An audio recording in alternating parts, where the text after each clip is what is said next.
Let's get it. Let's go live. Wait a minute. Something ain't right. Hold on a second. What do you mean 2 hours?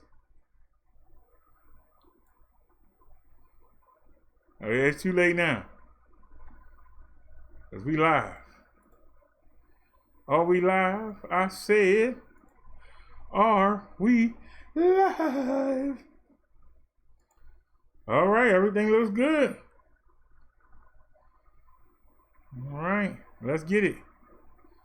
Oh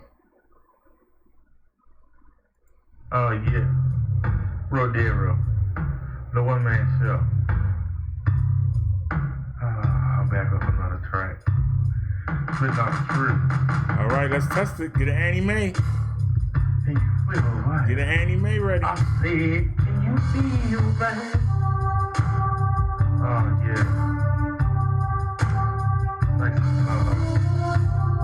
Oh Lord, I'm not worthy of your love because your grace is the last thing I think of. I don't want to feel Here's my the wrath, test. Can I handle it? but I keep stumbling into danger. I let myself back into a life of sin. Can you forgive me again? I'm only flesh, but deep down I have a zest. I keep failing the devil. Does this mean I'm not ready? My heart is heavy. I'm stuck in a state of confusion. I'm doing wrong. It's like a nightmare with no illusion. My God, what's the solution? Is the pleasure of this world enough to make my faith unfurl and pass? I try to stay on the right path, but it never lasts. I don't want to feel the wrath of your anger, but I keep stumbling into danger. I feel like a Hey, the driver. man. I know you understand that this agony is part of your plan. Or am I just weak? How does the devil sneak inside and deprive my spirit? Jesus said he would never leave us. So why are we being quiet while I died in snake and unclean acts? Oh Lord, I'm not worthy of your love because your grace is the last thing I think of. Let's fix this I don't check. want to feel the wrath of your anger, But I keep stumbling into danger. I'm making my plea, Jesus, can you help me? I'm not perfect on the outside, I seem righteous, but inside I'm fighting the battle of my life. I need someone to focus on, a child of wife. I got too much time on my hands, it's all about me. I'm free to do what I want, whatever I feel, with no repercussions. I get bored, my flesh and face start struggling. I get lonely, the followers at the church don't help. I'm around 100 people, but I'm still by myself, so it's easy to lower myself.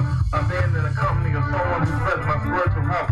But Lord, you took my great-grandma, my mother, bless their souls, and I think there was no guidance in this cold, cruel world. The words of all, you snatched my baby girl just when I was starting to appreciate fatherhood. And you won't send anybody good who I can marry, who can carry a child for me. I refuse to be a single missionary in another country, alone in a nation I don't know.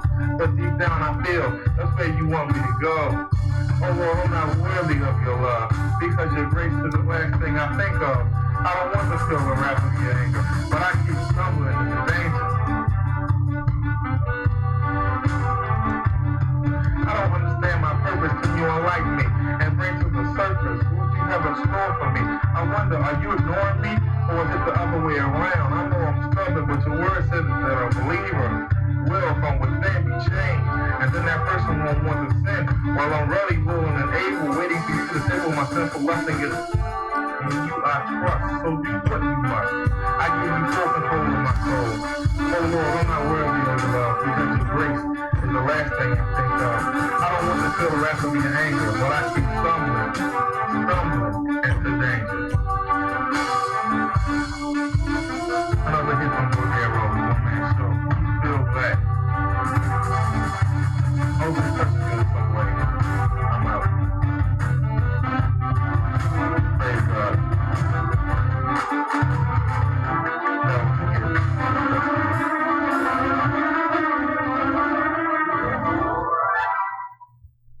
Oh yeah. Alrighty, hang on a second, y'all. That's why I don't mind coming on twice. But I'm gonna talk to y'all in a minute. Let's get the theme song done. Did we do it today? No, we didn't.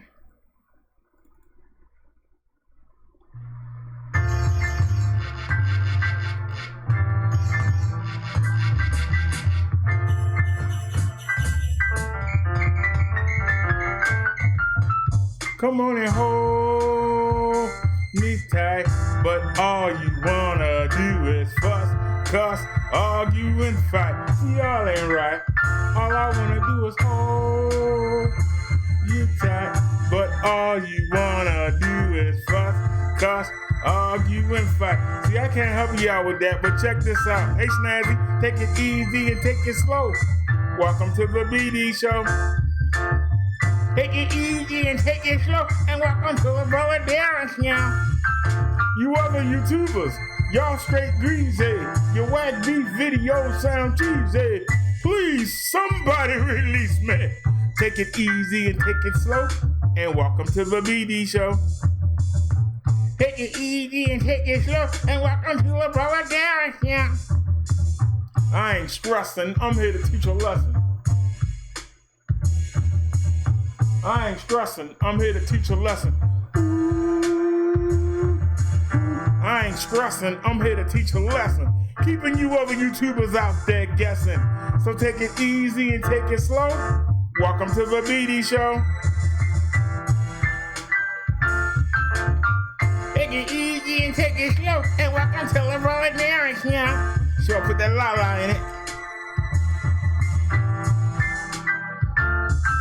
You other YouTubers, y'all straight greasy. Your whack beef videos sound cheesy. Please, somebody call Jeezy. Take it easy and take it slow, and welcome to the BD show. Take it easy and take it slow, and welcome to the brother Derrick now. Hold me tight, hey, don't turn off the light. Hold me tight, hey, don't turn off the light. Bring my beat back. Hold me tight, hey, don't turn off the light. Don't turn off the light. But take it easy and take it slow. Welcome to the BD show. Take it easy and take it slow, and welcome to the brother Derrick now. YouTubers, y'all straight greasy. Your whack beef videos sound cheesy. Please, somebody release me. Take it easy and take it slow, and welcome to the BD show. Take it easy and take it slow, and welcome to the brother Derrick now. Hold me tight, hey, don't turn off the light. Hold me tight, hey, don't turn off the light. Don't turn off the light. But take it easy and take it slow. Welcome to the Minister Brother Derrick show. How's everybody doing tonight? Welcome those of y'all that didn't join us earlier. Oops, I took out the chat room. I'm supposed to take out the animation. Hold on a sec. Let's drop that. Alrighty, y'all. The Bible study got interrupted by the phone company. But I figured out what the problem is. Let me say hi to everybody. It took time to show up. I know it's late. Who in the house? We got Snazzy Girl. Thank you, Snazzy. Snazzy says she dropped in to say hello. She had to get up early. Have a blessed night, everyone. Thanks for stopping by, Snazzy. I'm waiting on Papa D. Where you at, buddy? What's going on, the driver? I finally figured out, I got a shadow because of this hat. Maybe I ought to change it. I just figured out what was wrong. The people that made the antenna, they mislabeled them. One says outdoor, right? So the other one is indoor. So they gave you a long wire for the outdoor. You can hang it out the window, put it on the roof, whatever you're going to do with it. The other one, you put it on the inside. And it's like a dome, right? And like you hang it down. Now I had it hanging from the microphone holder. You know, they come from the desktop like an arm. And like the microphone's head, I had it hanging back off the microphone holder. Right over the phone. And it's supposed to bring in the signal. It's supposed to come through the booster. And it's supposed to come out and then go right into the phone, right? Well, guess what? Every time I plugged it up, the numbers would go down. I would have like 59. You know, the lowest you can go is 50. And we've been at 59, 58. But when we went to use, we wasn't getting the data. It was only saying 1 bar. So I'm rigging up stuff and having it unplugged. So the day after I got off, I was fiddling with it. And then I said, wait a minute. What would happen if I was to take it off? What if I switched them? I switched the wires, but what if I switched the antenna just to see what would happen? So I put the inside antenna in the bathroom window, and I brought this from the bathroom and set it right here. I got the phone sitting right on top of it. So this is the one that was outside. It says outdoor panel antenna. So that go outside, right? I'm not retarded, am I? Read it right there. Outdoor panel antenna. So I switched the wires without moving the antennas, and the reception improved. And I'm gonna tell you something. This antenna out there in the window was doing just as good almost as sitting right here. But I went on and I switched them because I could have left them the way it was. So now the inside one is bringing it in. And so now we able to do 12 up. So I got it on 6 megabyte or 6,000 gigabits. I got it on 6. Y'all been hearing me fuss about this all week. But I got it on variable bit rate. So that means it can go from 6 up to 8. Depending on what it needs. Now, most people say do a constant bit rate, but because I'm not using a wide connection, which is stable, the connection is not going to be stable. So why should I have the bit rate stable? If it need more, let it take more. If it need less, let it take less. Sometimes it'll take less and then take more. Or take more and then take less. You'd be like, if I got it on 6,000, why is it saying 5? But then you see it jump up to 7 something, and then you say, oh, okay. So, we testing it right now.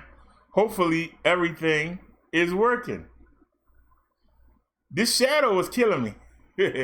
And I know why. It's because the light overhangs. The light overhangs the webcam. That's why it's doing that. I got to figure out how to get it to sit up. But that's why I got a shadow on me. Anybody have any links? I had bookmarked 3 things. I think we covered 2 of them. I think we had a video to watch. And I'm sorry for the delay, y'all, but YouTube, that's why I say it's supernatural. YouTube suddenly dropped everything. All the tags, all the PayPal links. I had set a show up and everything. It took it right back to normal. It even gave me a different stream key. Took out all my tags. So I don't expect to see a lot of people here because I really didn't get a chance to set the tags up. You know, the tags it'll suggest the video to people. That's why people use tags. It suggests the video to people, and maybe they'll come watch with us, you know. So hang on a sec, y'all. I'm just gonna put my regular hat on. Cause I don't feel like digging in that bin. I really don't feel like digging for that bin, cause I really don't need a hat. And excuse the shirt, y'all, it's clean.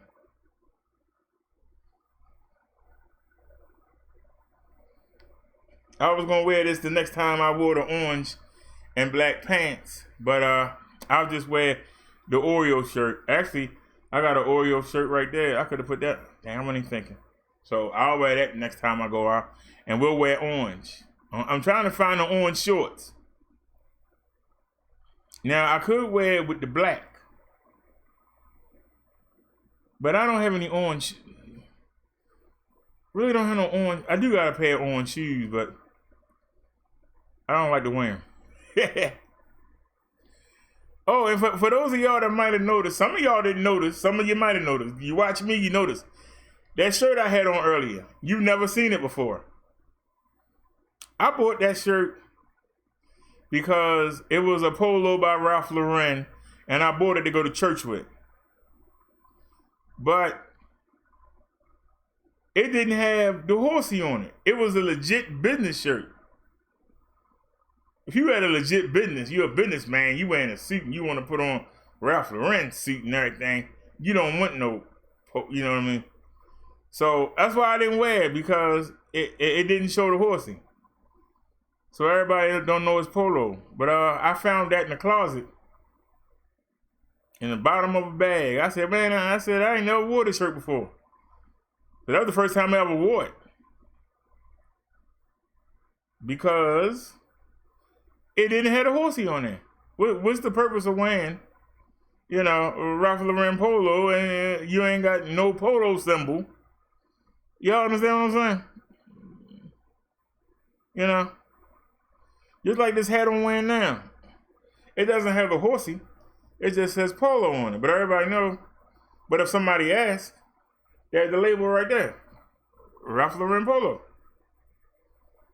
And trust me, I've had people ask, that ain't no real polo hat. That ain't no real polo hat.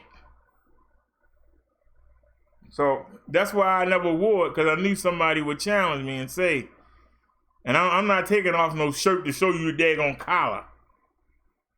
Because people will grill you. It's kind of sad to say that, but people will grill you. Now I just looked, it went up to $69.29, and we had a little flash. It did a little orange, not really an orange, but an off green.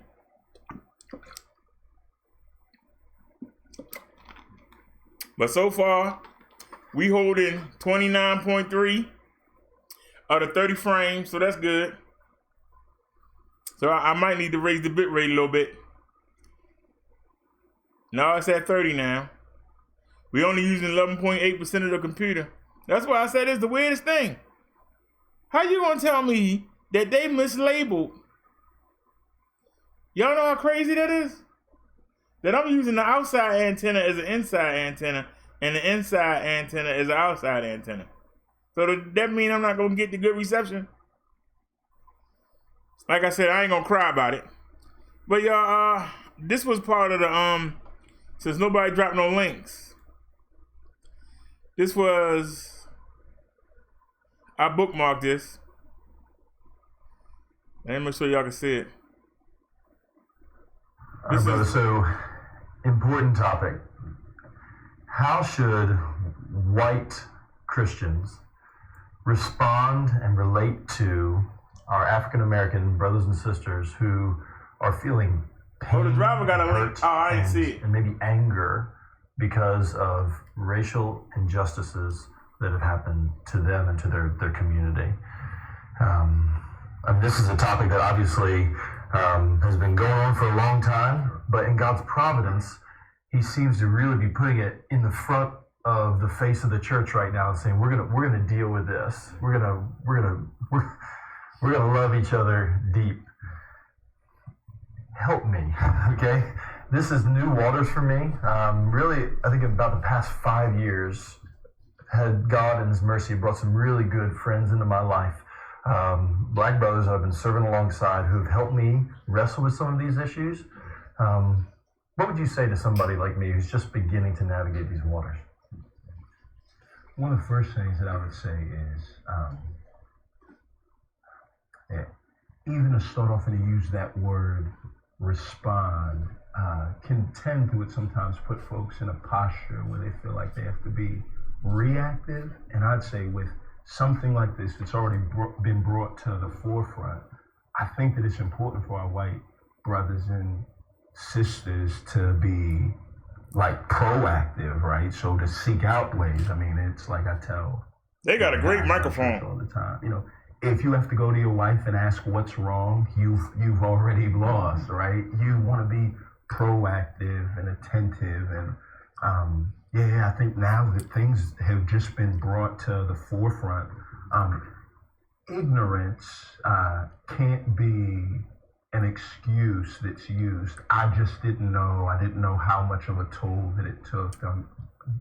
And now we're in a time where we've seen how much of a toll that it takes, and we know that it's not going to go anywhere quick. And so one of the best tools that can be used is, all right, I just want to be proactive, and I want to try as best as I can to look at the world through their eyes, and where I see landmines or things that may potentially be harmful or may cause them that hurt or that angst, I want to go to them and give them a chance to talk long before they come to me and have to share how they feel. So, yeah. I think that's great. I think that a good place to start with this issue, in my opinion, is to start with the theological urgency.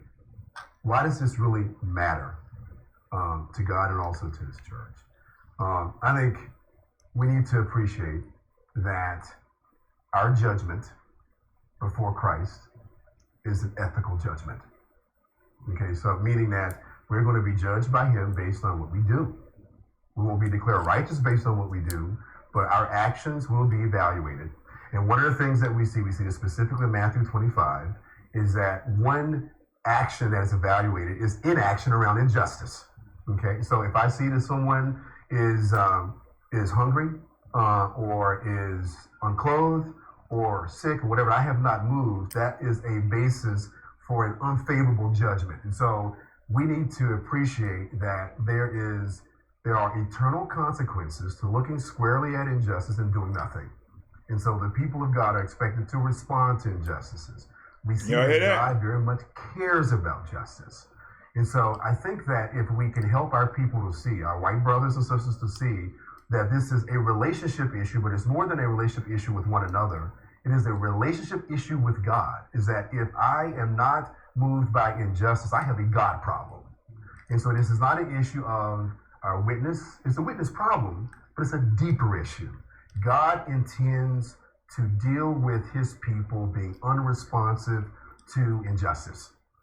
And so we need to feel that and help folks to realize that we love our people. We want them to stand perfect before our judge, right? We want to help them to have a great judgment. And so we need to help them to appreciate. I think it starts there, that there are theological issues around justice and racial justice in particular, and I think it moves out from there. And it's tied to, it is a gospel issue. We see in Galatians 2 where, Paul rebukes Peter in the midst of the Jew-Gentile controversy there. And one of the things that's been really interesting for me as I've begun to get into these waters is realizing that there's not one black thing. We have members in our congregation who are all over the board on how they've felt and experienced a lot of these injustices, and we'll have some who want to go protest, others who would even say that no, you shouldn't do that, and just any wisdom for us, for white Christians who want to begin the conversation, because there's some trepidation there about I don't want to say the wrong thing, I don't want to come at it the wrong way. How can I love you as my friend who I want to get to know more about this issue? How do I do that? Yeah. Well, man, I think one of the best things that can take place is just to come at it from a posture of a student, right? Like not trying to prove a point, not trying to discount the wrong, like what's wrong with what I see. One of the best ways that I think that you can deal with this with trepidation is to approach this as if you would approaching somebody that goes through grief, right? Because it is a grief of sorts, and you don't want to come in and say, well, that's right, let's check out the driver's link. This way, and you shouldn't Driver want got to two do this, links. nor should you ask, all right, why are you mad, in a way that really isn't trying to find out why they're mad, but is saying, why are you... They already backed up 3 things I've been telling y'all. Let's see what the driver got up here. What the driver about to get us into. Let me so y'all can see it. Why did we stuff Reese's Take 5? Oh, you want to sneak me with a commercial? Because you can't handle 6.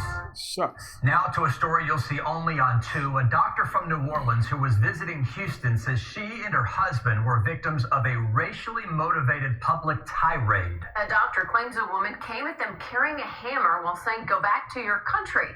An arrest has been made. Channel 2 senior reporter Phil Archer is live in the Montrose area with the details now. Phil? Yeah, this all begs the question, what would you do if a complete stranger threatened you and your spouse with a hammer just because of the way you look? Well, that New Orleans couple says that's what happened to them over the weekend while they were vacationing here. It's a troubling story about alleged racism in a town that prides itself on diversity. Arturo Cordovez and his wife Leah Franco are natives of Ecuador, currently living in New Orleans, where Leah is finishing her medical residency. In the course of doing that, Dr. Franco has been treating COVID patients day after day. So to decompress, the couple decided to spend the weekend in Houston over the holiday to unwind. Sunday afternoon, they were looking for a restaurant when they noticed a woman following in a car behind them. So we stopped a little bit on the side, and she was still there. She stopped behind us. stopped behind us. After that, she started showing a hammer through the mirror. She was shaking her hands like this and cursing at us, I think.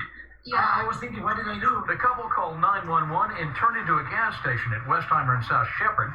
The woman followed them. And that's when she pulled beside us and started screaming at us. And we yelled, "What do you want?" And she said, "Stop following." And then she screamed, "You Mexicans, get out of my effing country. Go back to your effing country." The woman got out of her car with a hammer and seemed to be threatening them with it. Before the Clear situation grandma. escalated further, police arrived and took her into custody. Police identify her as 60-year-old Constance Lynn Bono. She was arrested Sunday and remains in jail today. So far, investigators haven't been able to say what sparked the incident. But for Dr. Franco and her husband, their first trip to Houston was surprising and scary. I think she needs help. She needs treatment. But that doesn't justify the fact that she needs to follow the laws of her country. Ms. Bono is charged with aggravated assault with a deadly weapon. That's a second-degree felony with a punishment range of up to 20 years in prison. But the charge could be upgraded to a first-degree felony if prosecutors believe racism was the motive. The case is expected to be referred to a grand jury. Reporting live in Southwest Houston, I'm Phil Archer, KPRC Channel 2 News.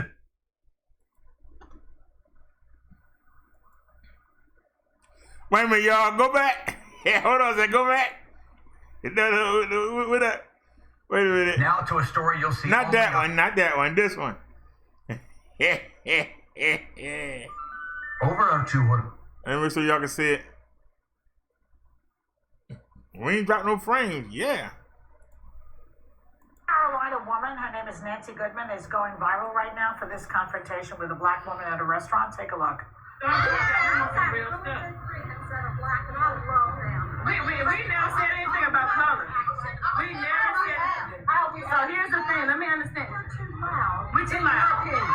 In your opinion, let me show you my money. It's just as green as yours. Wow, you're so stupid. And she doubled down when a WRAL reporter asked her about it later. But I'm a 71-year-old woman who lives in Raleigh. I suffer from tremendous anxiety. I'm not going to say I'm sorry to them because they kept pushing at it. So, and that's all I'd really like to say. What about your use of the N-word? I use that word because they forced me into it. Do you see how that's incredibly offensive? Yes, I do. That's why I said it. Wait a second, is that Stephen Miller's mother? Her hair is too good. So is she going to end up with a job at the Trump administration, or what's going to happen to her? What do you think will happen to her? Unbelievable. Listen, she's not a 71-year-old who suffers from extreme anxiety. She suffers from extreme bigotry and racism. Yeah. Racism.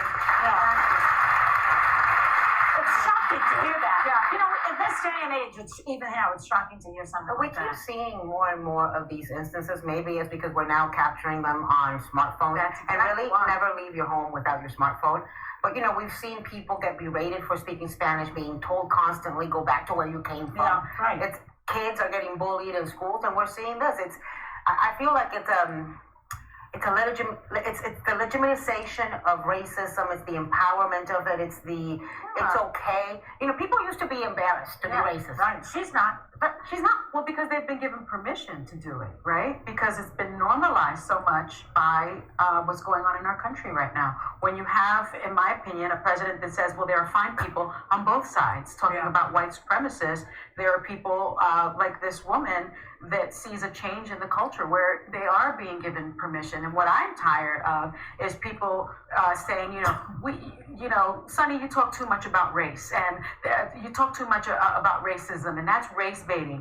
If you are tired about hearing about racism, imagine how tired I am of being discriminated against and of being called the N-word. Imagine how I feel.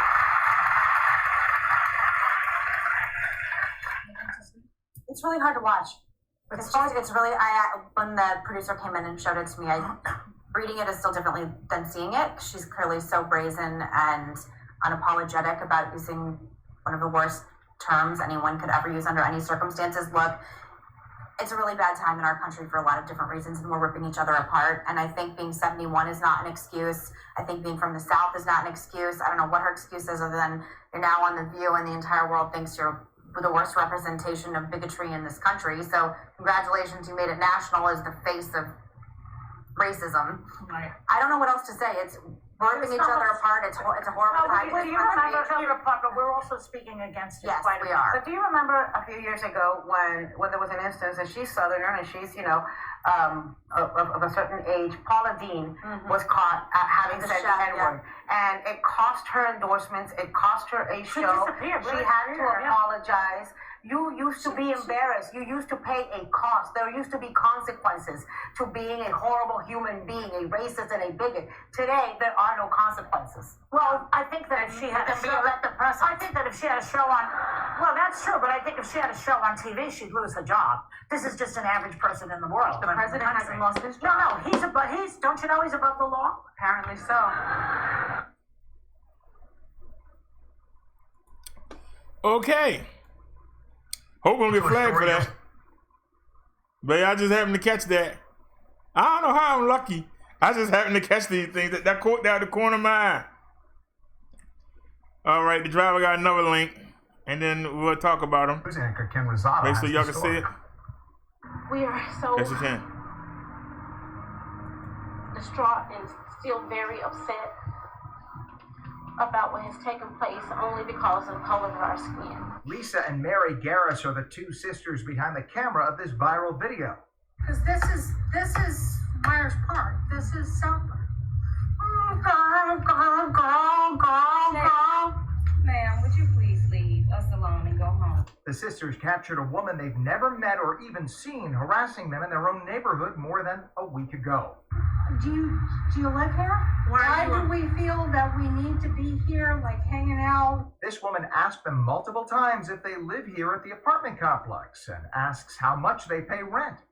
Let's call 911. I want to make sure that there's nothing going on here. The Garris sisters say they were waiting outside of their apartment for AAA to jump their car. This is Myers Park, South Park. What are you up in here hanging out? Several minutes into the video, you can hear one of the sisters apparently talking to a dispatcher. Hi, how are you? But she's interrupted multiple times. Oh, call them! Oh my God, call them! And she calling us names, and you can smell the alcohol. It is so upsetting to know that today we still have this overt racism that's going on in 2018. This video also captured the woman citing her salary, but her former employer fired her after this video surfaced. I've been $125,000 a year, and I want to make sure that you're all up in here. Girl, I got you, girl. I'm white. I'm white. The Garris sisters say they are pursuing legal action for the threats. I know that you're harassing us. Bring out my concealed weapon too? This is North Carolina. You want to bring out my concealed weapon too? This is North Carolina. That was the driver's video. Alrighty, y'all. Let's talk about it. Let's talk about it.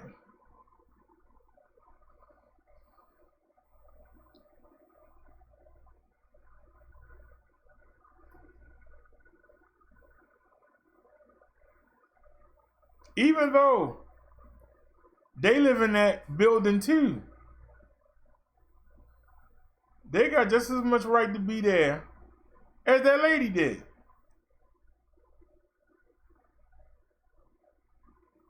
But here's the thing. Police pull up. They not going to ask the lady if she belong there. They going to ask the two black ladies. They going to make them provide them with ID. And they ain't doing nothing but waiting to jump the car. It was cowardly.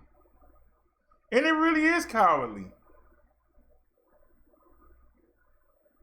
When people know, especially if you're a minority in the upper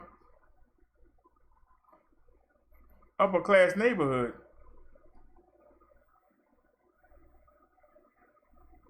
you already know that they don't think you belong there. Even if you got a suit on, if you're a lady with a business suit on, they still don't think you belong there.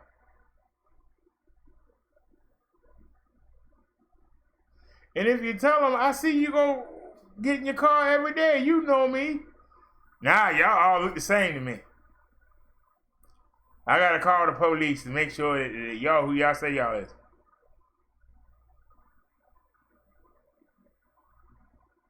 If I live in the same building, why should I have to show my ID? I'm just asking the question. If I live in the same building, because you know, they didn't show that part, but you know the police asked them for their ID. You know they did. They had to prove that they lived there. They had to prove they wasn't trying to break into their own car. These are things that we deal with every day. And we just have to just shake it off.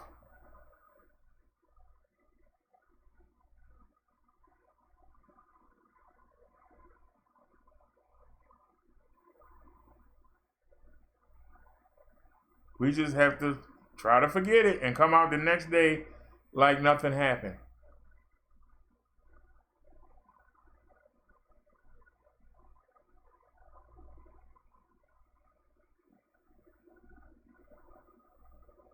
I remember one time we was out, you know how you used to sell cookies and candy bars, you know, for the school, and the winner would get the person who sold the most would get like a bicycle or something. Me and my friend, we was out and we wandered out of the black neighborhood and we wandered into the white neighborhood. And we were just knocking on doors and asking people, if they would like to buy candy for the school. You know they called the police on us. You know they called the police.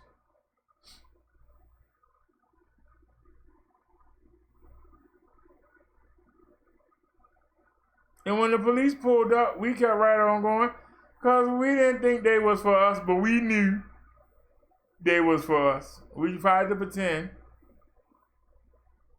The officer said, "What are you doing?" I said, "You see me, what I'm doing." "Well, I got calls that there's some suspicious black men." "Sir, we like 12 years old. We not men."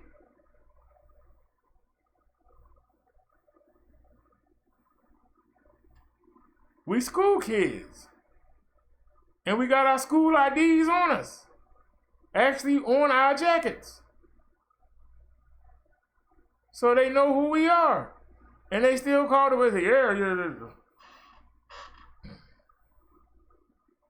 And I said, so what's the problem? I said, you see what we're doing? We are trying to sell candy bars and cookies for the school. It's a school fundraiser. You don't have to have a permit. I'm old enough to know that. Because I asked before I came out there, before I even thought about it, do I need a permit for this? All the adults said, no, you don't. We went through the black neighborhood, no problem. As soon as we touched over into the white neighborhood, we didn't get about 6, 7 houses. Police was right there. And I mean, with lights, we thought something was going on. We was like, yeah, what we get ready to see? You know how kids do. We like, yeah, we get ready to see some action anyway. Something to go tell the school tomorrow. They came for us. And they had the nerve to ask us for ID. Now, luckily, my mother made sure that me and my sister had IDs. We went down to Woolworths. I don't know if y'all got a Woolworths, but a Woolworths is like a... They still have Woolworths, don't they? Woolworths is the kind of store where you can go in there. It's almost like going into like a CVS without the medicine. You can go in there and get, birthday cards and, maybe some real cheap shoes like fish heads, or, you can get some t-shirts, cologne. It's more like a woman kind of store. But they have a toy section that we used to go run to and look at the toys, and it's like a little baby Walmart. A convenience store size Walmart. And like I said, my mother took us in there, and the cashier gave her a hard time, but she wanted to make sure that we had IDs with our picture, name, and address on them, and our age, in case we got pulled over. Because my mother had 2 brothers, and sometimes they would do the Friday or Saturday night sweeps. That's when the police would roll in, and they literally would pick up young black men that were on the street. And if you didn't have any ID, they took you downtown and made your parents come down there and ID. And so my mother saw this, and she took us both down there. I keep telling y'all, we were the only kids. 5, 6-year-olds, we had IDs on us. They wasn't Maryland State IDs, but they were Woolworth IDs. So when the cops pulled us over, we could prove who we was. So sure enough, the cops, even though we got our school IDs on us, the cop asked us, do we have any ID? My friend didn't, but I did. I said, yes, sir. And I showed him my ID, and he said, so what y'all doing again? I said, sir, I just told you, you can't see that we selling school candy and cookies? Y'all ain't trying to run no scam. Look, we ain't been through every house in our neighborhood, and we came out here to try this neighborhood. Now, and see, I was a little smart aleck, okay? I was a little smart aleck. I could read since I was 5. And so I said, I'm noticing that the neighborhood has changed because we be walking and the houses are getting fancier. But if somebody from one of these houses was walking through, was doing this in our neighborhood, and somebody called in, would y'all rush here? And the cop gave my ID back and told us to keep going, doing what we were doing, and stay out of trouble. So my smart mouth, my quick mouth, not enough to get him angry, but enough to shame him. Because see, you got to shame him.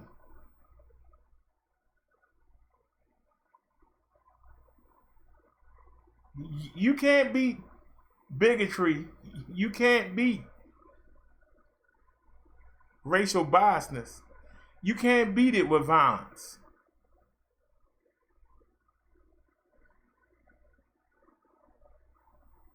You have to shame them. You have to make them ashamed.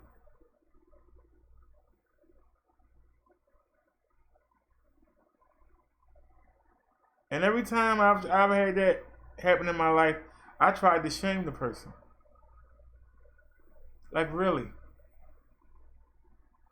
You think that's okay to say to another person? I'm a human being just like you is.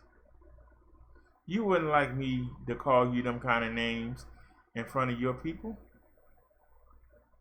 Why do you think it's okay to say that to me? I'm supposed to just take it? What if I called you some names? Then you want to go get the police.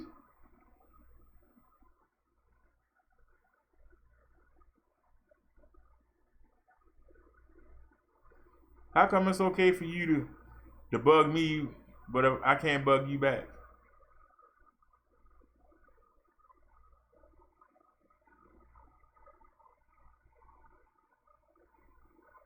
I remember one time doing security, I had to drag a lady out the store. And she called me every name in the book, including the N-word. And I said, what if I was to call you Cracker?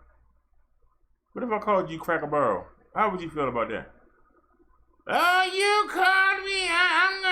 I'm gonna get you fired. I'm gonna call the police. I said, I didn't call you anything. I said, what if I called you? She went, oh yeah, you did say that. Damn. And she left.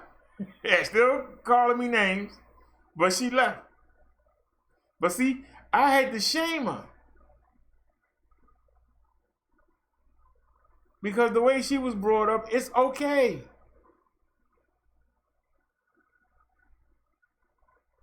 But when I threw it back in her face, I just said, what if? She was already ready, knew what she was going to do, knew how to get me fired, all kinds of stuff. I'm gonna file a suit with the daggone store on in. I said, ma'am, what if? And she went, oh yeah. It does happen, and I know people don't want to talk about it.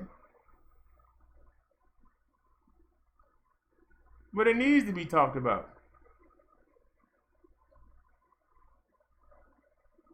You know, people always want to shy away. I see you linked the driver.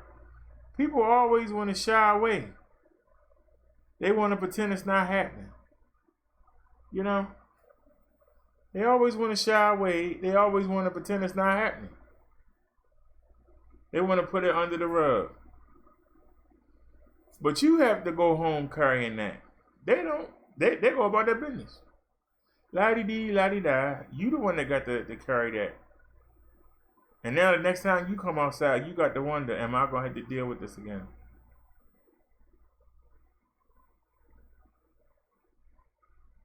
I remember one time,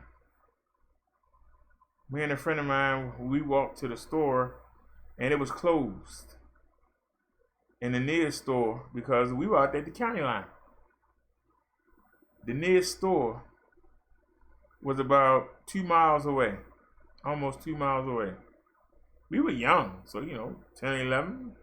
Got them young spry legs. We said, well, we'll go ahead and walk because I had $3 and he had $2. And we had some money in our pocket. It was a Sunday, We was going to come back and play the video game and watch some wrestling and go outside and toss the baseball around, Maybe try to get a game up, a baseball.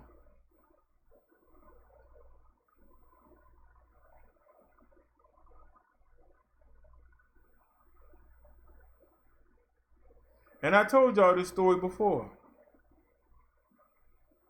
We were walking, minding our own business. These young white girls came walking up.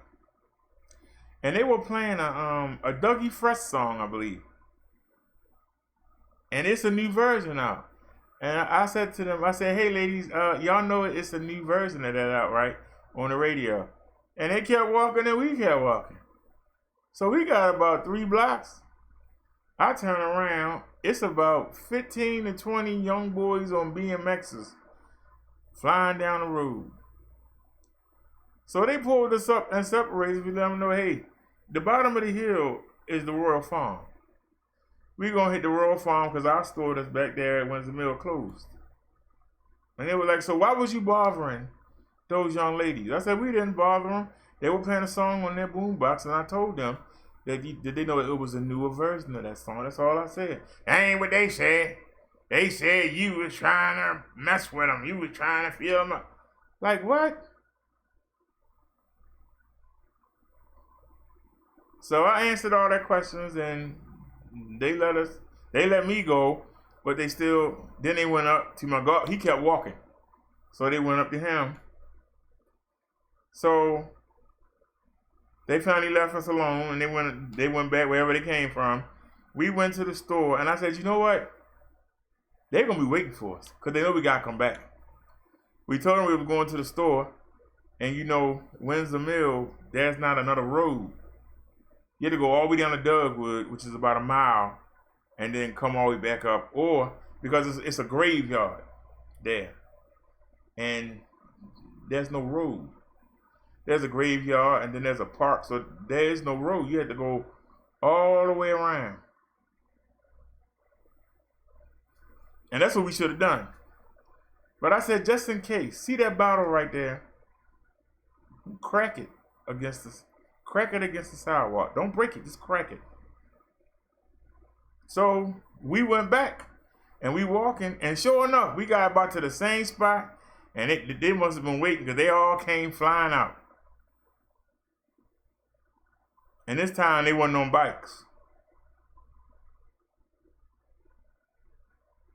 And I waited till they got close, and I said, now. So my godbrother took it. He hit me upside the head with it. The glass went everywhere. And I was like, who wanted to go first? Let's go. Who wanted? Boy, they ain't turn around and start running. But suppose I hadn't thought. Suppose we had just walked in there with no plan. I might not be here right now. And the good old boys would have covered it up. So we was right there in front of a graveyard. They could have went on and stuck us in 2 empty graves. Nobody would have never known nothing.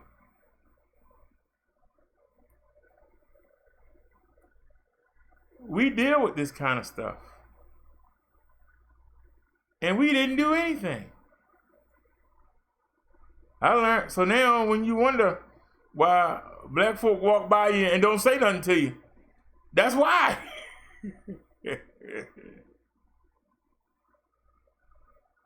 Think about all the black men that have been killed, lynched, beat because a white female said something.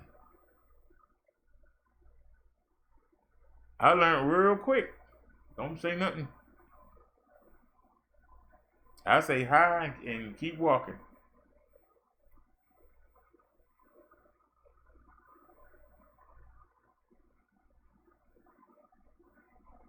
Because I ain't little no more.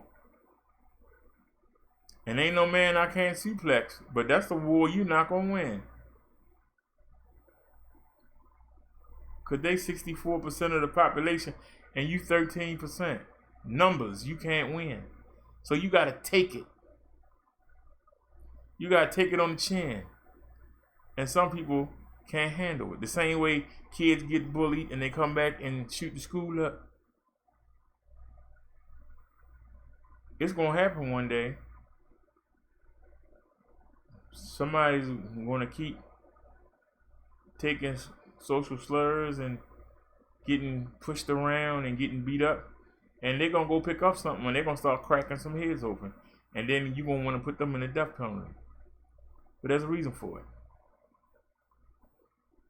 That's why I say I don't agree with violence, but I would be a liar if I said I didn't understand it.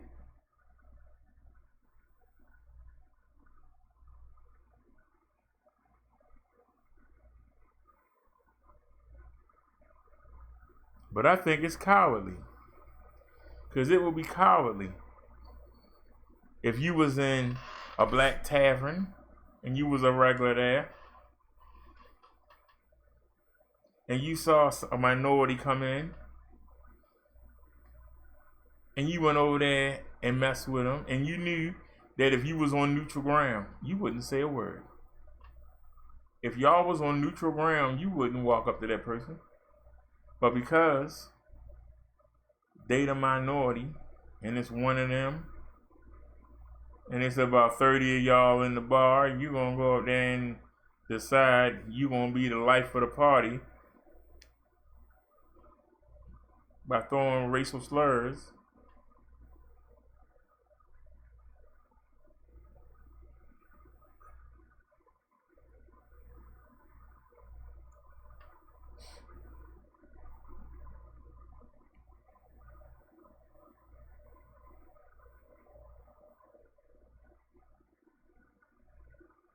I'm not going to say a word. I'm going to wait patiently. And when I can find out which one of them cars is yours, you might have a couple flat tires, or you might have something poured down your sugar tank. Because see, I'm not going to sit there and argue with you.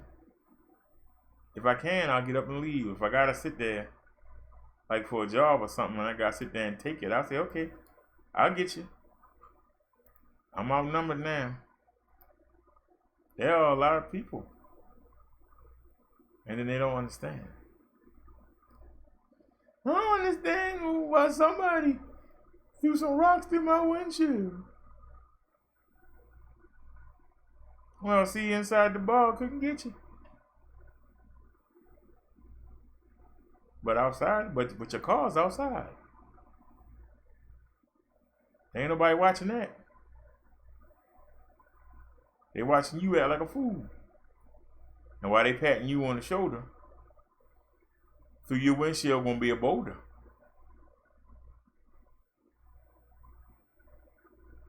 That's how we carried it back then.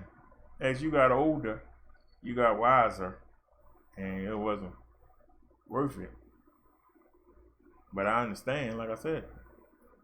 Don't condone it, but I understand. Because it is cowardly. And I see it happen over and over again. And you just smile and take it on the chin. And you look for an opportunity.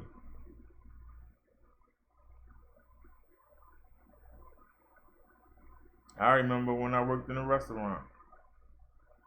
White lady used to come in there and be like, "You ins, you better make my food right this time. Y'all know I'm special." And you know, we would laugh when she say that, and we would laugh to ourselves and be like, "Yeah, we know you're a special case," you know, like retarded special, you know.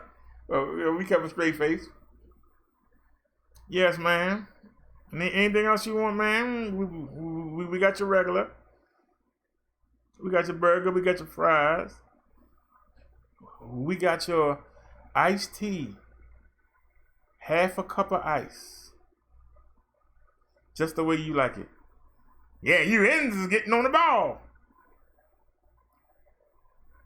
One day, a girl forgot to she put a lot of ice in her cup. And she called her every name in the book. I mean, every racial. She said stuff I ain't even never heard of. I said, God darn. And you know how black women is. I expected her to go off and reach over there and grab her by her blonde hair and throw it through the window. But she didn't do nothing. She went on, she fixed it.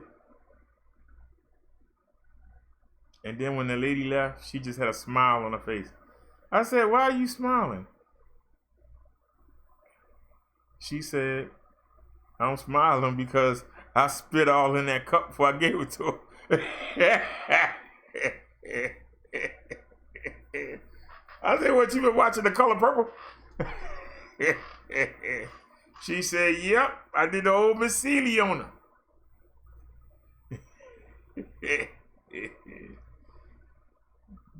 So like I say, you reap what you sow.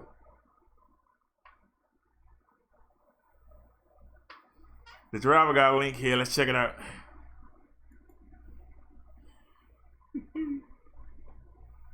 Greg Hahn, the man behind this now viral video, talks about the moment 3 lives collided. Ain't it? Did it freeze? Inside this gas station on 7th Street near Bell Road in Phoenix. 5 seconds after I was checking out, this lady walks in and was all upset that her pump wasn't working and there was a line in the gas station, so she started yelling at the clerk to go get another clerk to come out. He says he starts recording as this woman starts arguing with another customer and out of nowhere making it about race. And the lady just went off on her, told her that she worked there, that told the cashier not to serve her, and that she can go back to her country. You did say that she needs to go back to her country. What is that? Excuse me, this is what this whole world. White people are not from this country. She then directs her anger towards Greg and his camera. You need to leave. You're not a part of this. Surveillance video given to us by Super Pumper shows as the woman continues to walk toward the couple, pointing her finger, even pushing the man in his shoulder, while his hands are in his pockets. That's assault. Yeah. You know that, right? Yeah. 3 more. 3 more. After that, the argument escalates. You're going back to Mexico. And then that's when the lady pushes Karina, and the lady actually hits her right there. Yeah, you deserved it. The video has been shared thousands of times, and the woman's husband says his law firm is now the target of harassment. You weren't supposed to hit me back. My wife has been going through a mental crisis. Oh my God, damn it, you can't hit me. His wife is undergoing an intervention. And I love her dearly. It's not who she is. And I just want everyone to know how sorry I am. The lady that had the altercation, I'm so sorry. I don't know her name. I don't know how to reach her, but I just wanted to share with her that I'm just so sorry that all that happened. In the meantime, Super Pumper has decided to ban the woman from all 13 other stores in the state. In Phoenix, Monica Garcia with Arizona's Family.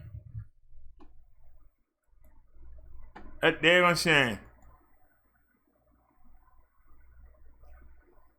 She hit the man. She said, well, the man ain't hit me back, so I know the woman ain't gonna hit me. She found out wrong. You mess around with that Mexican Spitfire. And all she did was slap her. She ain't punch her. She was like, you want to judge me? I'm white. You can't judge me. Somebody just told her, you know, it ain't 1960 anymore, 1950 or before. Oh, you guys know the link to driver? I know y'all. People get. Greg Hahn, the man behind the same now viral video. Oops. I hope I didn't mess up. Last time I did it, we lost everything. No, we got it back.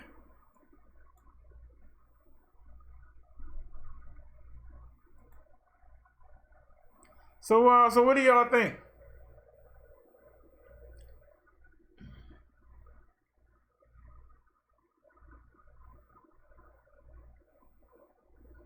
You know, some people don't like the topic.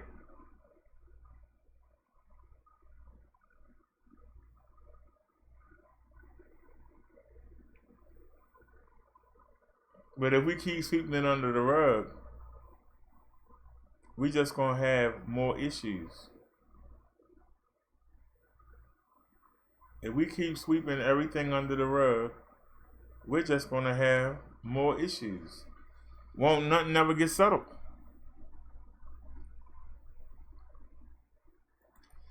Let's see what we can get into. It's 1 a.m.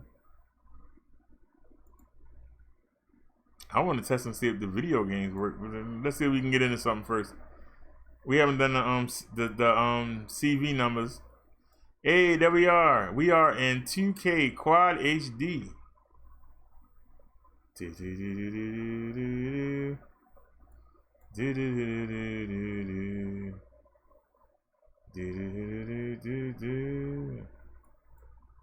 All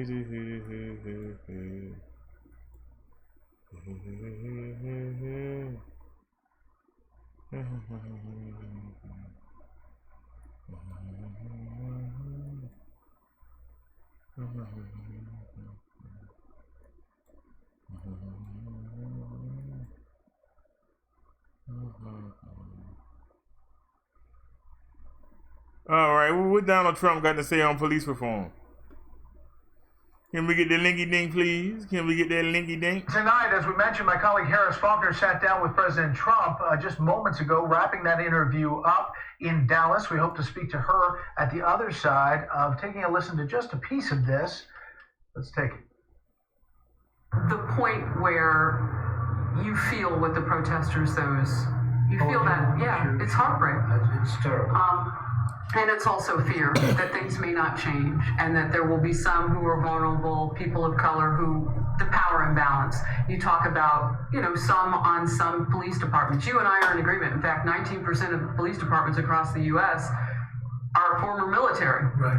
So, and that touches me. It's true, I know. But when we look at how we fix it, talk to me about police reform. You call yourself the law and order president. What does that mean?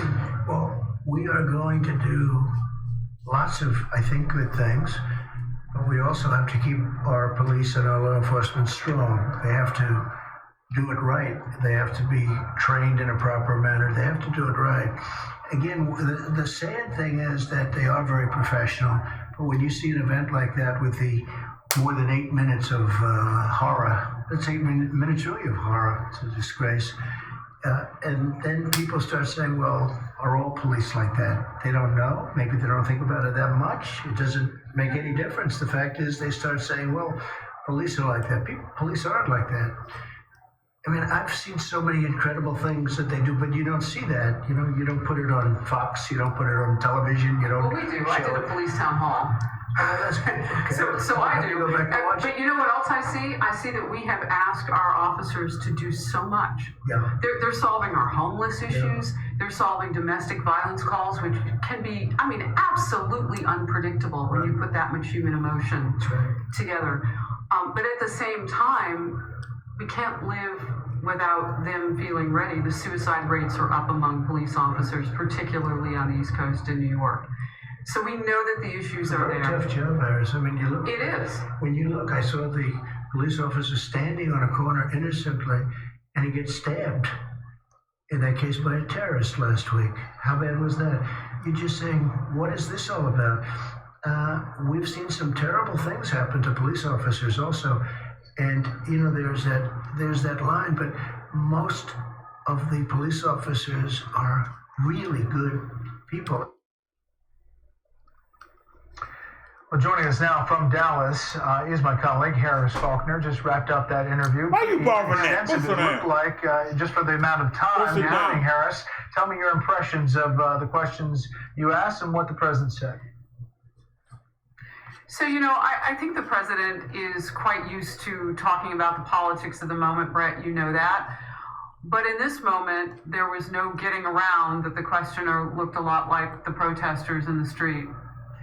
And I made the point of putting that out there. And I don't normally, but I think it's worth something because you can't just call them rioters. And he and I talked about that. They're peaceful protesters. What do you have to say to them? One of the things I asked him, Brett, was, can you be the law and order president? I did ask him what that meant, by the way, and he talked about that. But can you be that and also be the consoler in chief? His answer was interesting.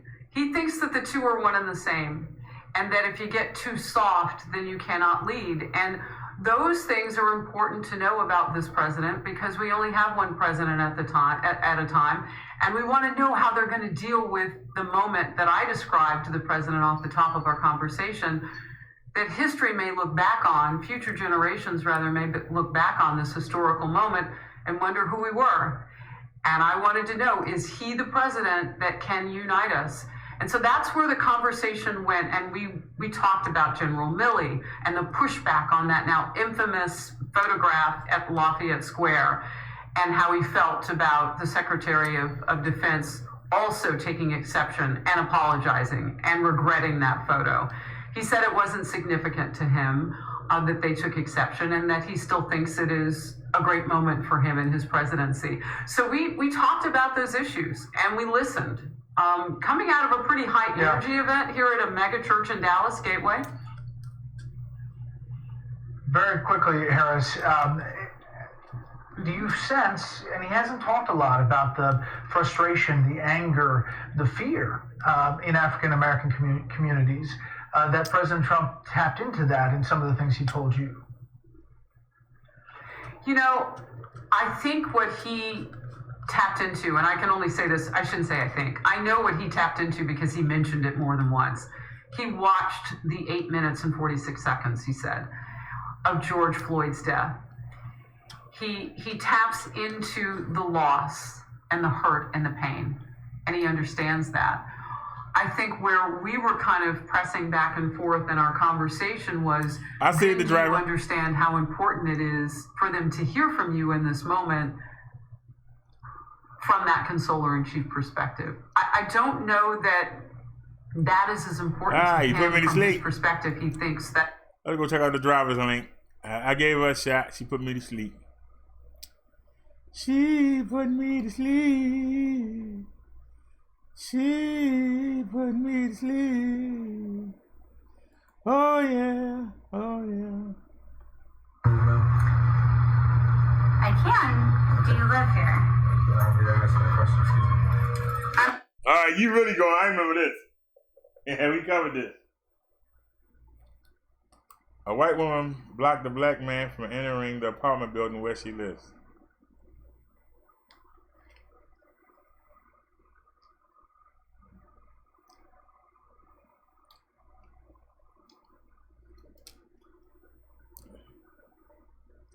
Somebody tried to say it was a hoax, but the woman lost her job. I'm sorry. The keypad is right there. I understand that. You can film me. That's fine. I understand that, but you're blocking me. Into my building. Okay. It's my building as well, so I need you to get out my way. Okay, what unit? I don't need to say that information. So excuse me, ma'am. I'm uncomfortable. Okay, you give me uncomfortable. That's your discretion. You're uncomfortable because of you. I need you to move out my way, please. No. Ma'am, please stop touching me. I'm not touching you. This was previously. I'm not touching you at all. So I'm going to step in. I'm not touching you, and I'm not in any way doing anything outside of letting my dog go to the bathroom. I live where you're blocking the door. What unit? I don't need to tell you that. What unit do you live in? 307. Okay. Great. I'm on the 4th floor. Excuse me. No. You don't have a key fob. You are... No. No. If you have that, then okay. Ma'am, you're not security. You're not the property manager. You're not Mike Herman. No, but I live here. Okay, and I live here too. You're not Mike Herman. You're not Rick. I don't like the fact you have your phone in my face. Okay, I don't like the fact that you're blocking me for what I paid. All I'm asking is what unit? I don't need to tell you that information, ma'am. If you want to come into my building. It's not your building. You're not the owner. You pay rent. Sir, you walked up on a street. Yes, and I've already buzzed in. I've already used my... Okay, man, it does not even matter. Can you get out of my way? No, can you show me the key fob into this I'm not showing you anything. And the second, ma'am, I'm bound to walk through where I live at. So. No. Okay. Can you show me the key fob into this? No. Excuse me. No. Excuse me. Are you kidding me?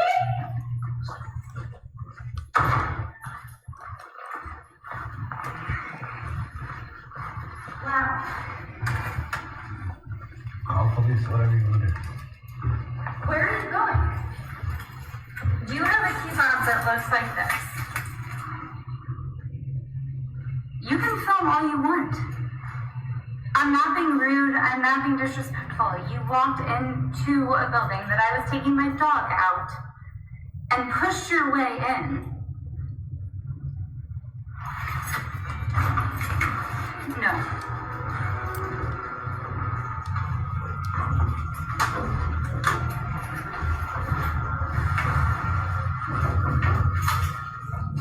Who are you going out to the 4th floor to see? Who are you going to see? None of your business.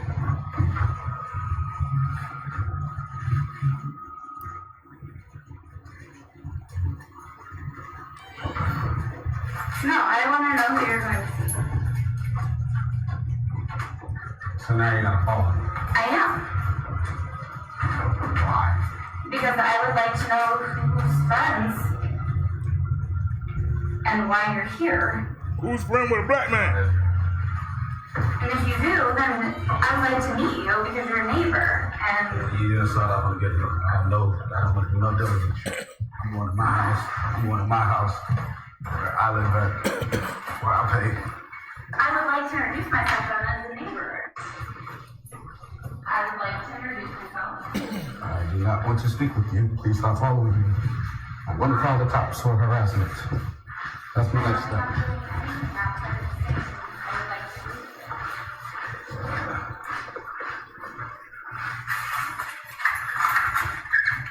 You just follow me all the way to my door. As a player. And you see my keys in the door. That is so, that. As a record, I just want to say Ma'am, what is your name? Ma'am, you just, no. Have a good night, ma'am. Don't ever do that again. You look pretty stupid on video. Have a nice night. And my name is Mr. Tolles. Thank you. Well, you're not going to get mad. Hey, NBC News viewers, You ain't thanks for going to checking get out. mad.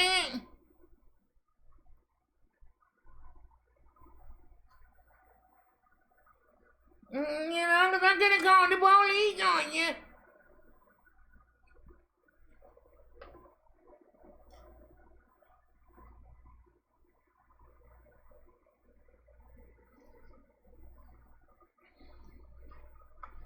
Where you going? You're trying to break into my apartment. You can't live here. I want to know who you're going to see, because who's going to have black people in the building?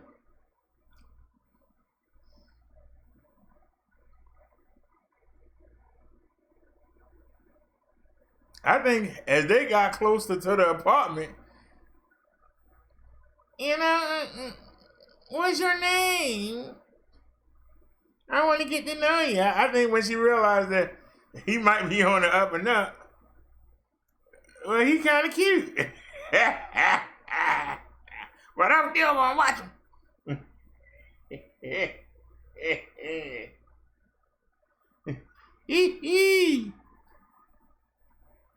Oh, man.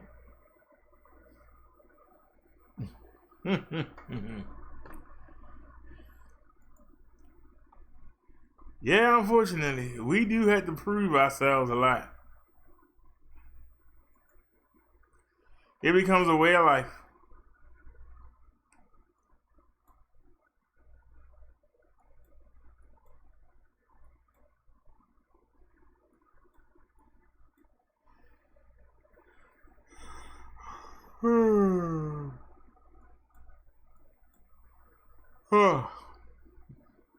I already know.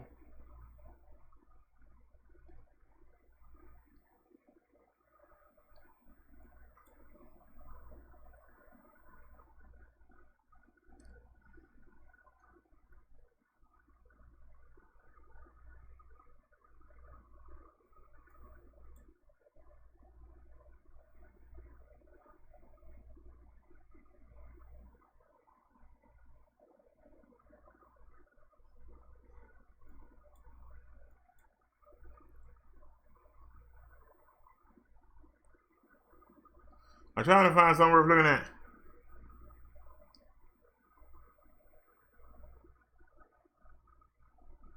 Uh-oh.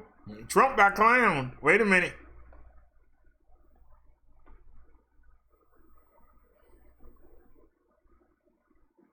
Trump has been hiding out in his bunker for quite some time now, but every once in a while he'll peek his little head out or he'll pull out his phone and he'll tweet something to try to sound like he's a tough guy. And today was no exception.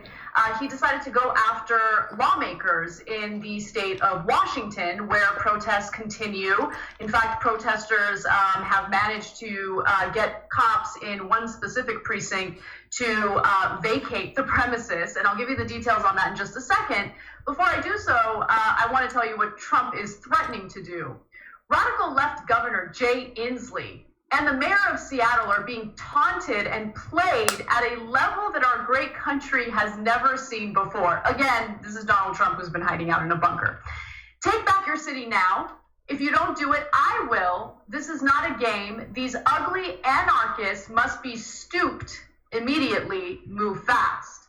Now, Donald Trump is a laughingstock. He gets clowned on every single day because his cowardice is undeniable. And so the response from Governor Inslee goes as follows. He said, a man who is totally incapable of governing should stay out of Washington State's business, stoop tweeting, which of course, you know, he's calling out Trump's spelling error there. And then the mayor of Seattle, Jenny Durkan, says, make us all safe, go back to your bunker, hashtag Black Lives Matter. Now, Trump has threatened to send the military to cities across the country where these protests continue. And obviously, there are huge issues with that. But let me just tell you what's going on in Seattle, because this is the kind of protesting, the type of movement that Trump is terrified about. So the demonstrators in Seattle had briefly taken over City Hall this week, calling for Mayor Jenny Durkan's resignation and the defunding of police. They also established the Capitol Hill Autonomous Zone in Seattle's Capitol Hill neighborhood after police agreed to leave the area. Facing a growing backlash over its dispersal tactics, in the aftermath of George Floyd's death in Minneapolis, the Seattle Police Department this week offered a concession. Officers would abandon their precinct, board up the windows, and let the protesters have free reign inside. So, Jake, what do you think happened? Did it turn into complete chaos, lawlessness, you know, an unstoppable crime because the cops agreed to vacate that area? Well, I'll show you a video of what the scene looked like, and then we can comment on it. And I guess once the cops left, there was total pandemonium, and people started ripping each other to shreds. Somebody got the conch. Another person was, thrown over a cliff or whatever happened. Names were called, and then all of the left-wingers started crying and pleading for the police to come back. That was probably their focus in their mind, right? Is that what it turned out? Of course not! Let's show more. The scene actually looked a lot like what white people enjoy during Coachella in California. Let's take a look. Oh, that was the Young Turks. We never compromise. You might get us flagged, man. They don't play. That's the Young Turks. I didn't even catch that one.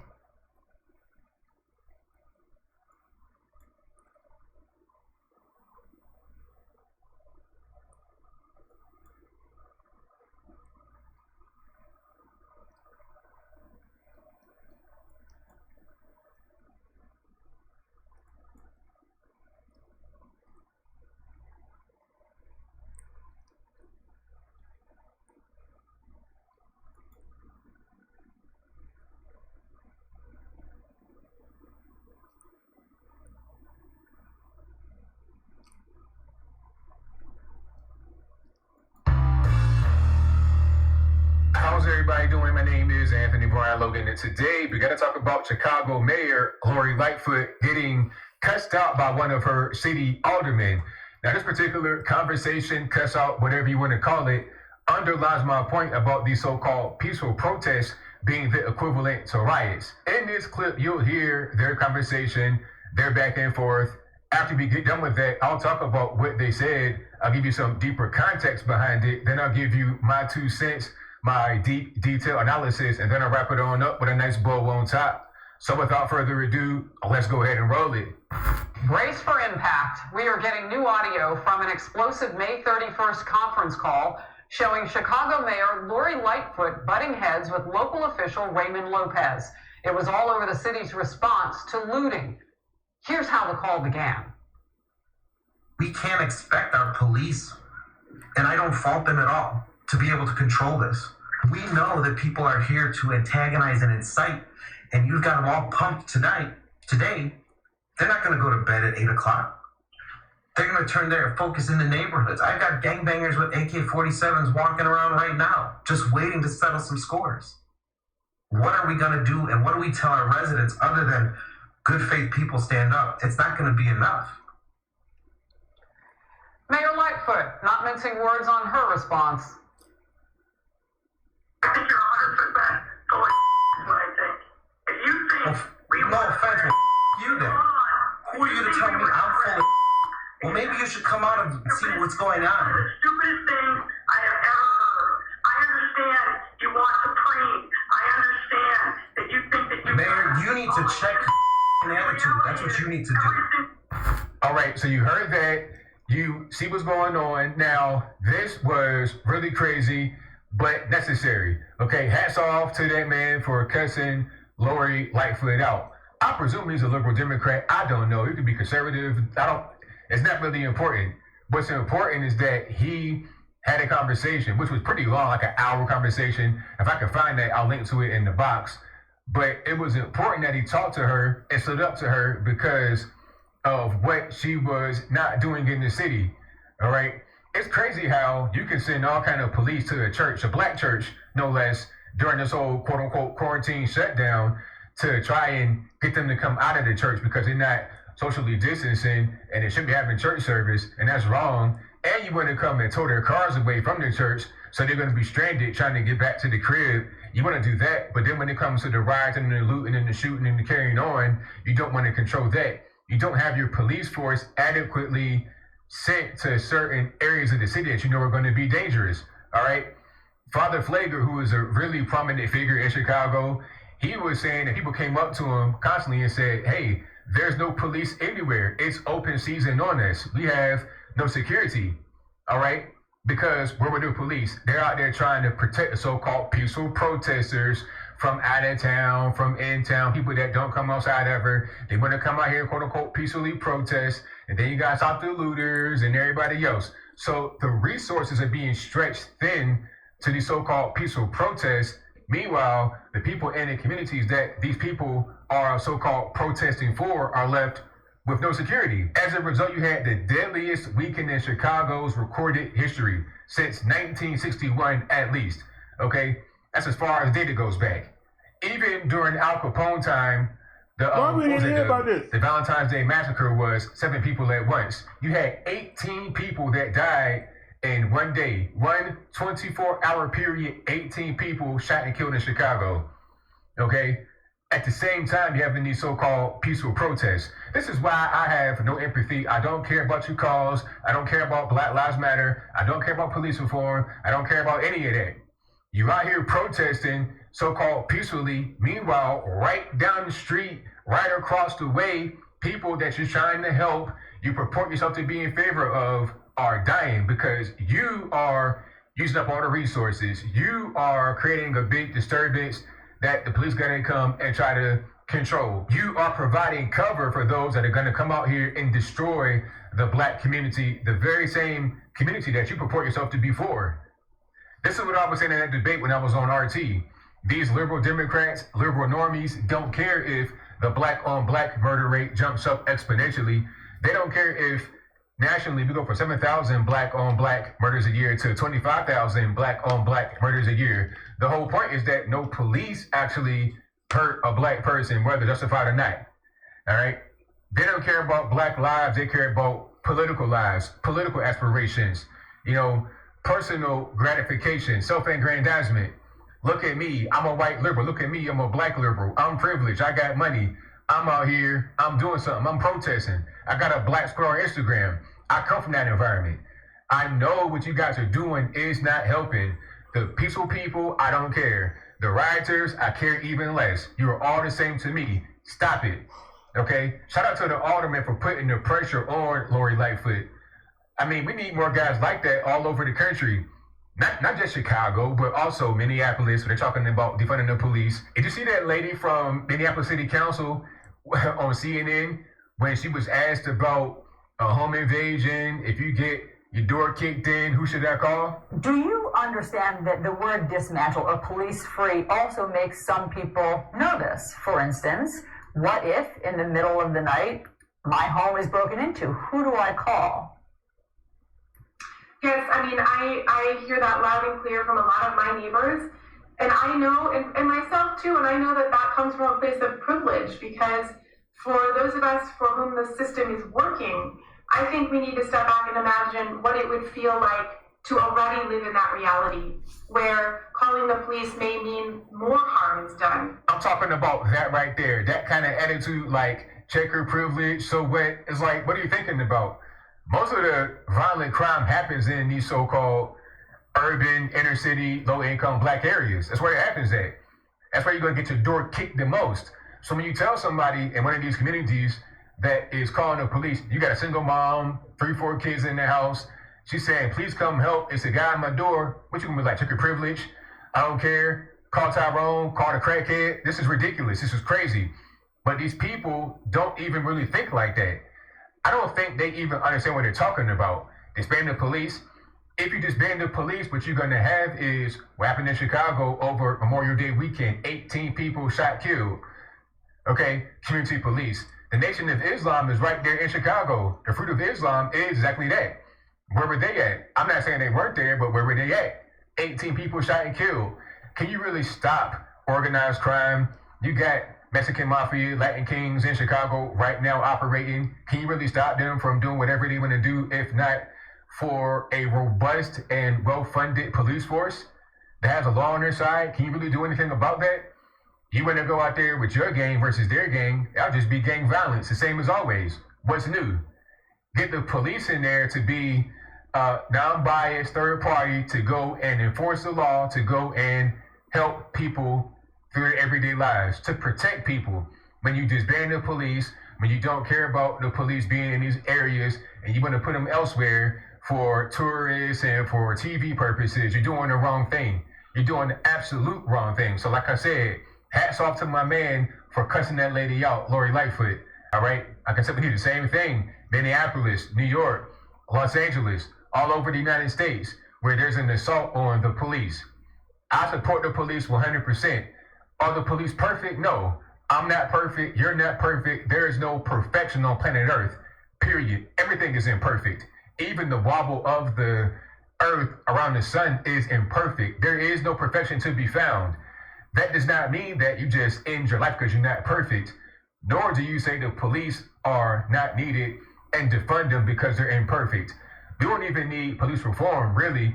If we need reform, we need to have reform go the other direction to get stronger. A lot of these terrorists in Chicago, yeah, I said terrorists, black terrorists, white terrorists, Hispanic terrorists, Asian, whatever, and their communities come out over and over again. They get locked up, come out, locked up, come out. It's a revolving door. If you want to do some real reform, lock them up and let them stay in the penitentiary, okay? Like the guy that killed David Dorn. If you were locked up appropriately and not given a break, not once, not twice, but 3 times, maybe, just maybe, David Dorn still be here today. Just maybe. But I think I'll leave that right there for now. And what say you? Do you think that I'm correct about the alderman being correct in cussing Lori Lightfoot out for her lack of response to the city's needs? You're giving the police resources to these so-called peaceful people, these numbnuts from out of town, and the rioters and the looters.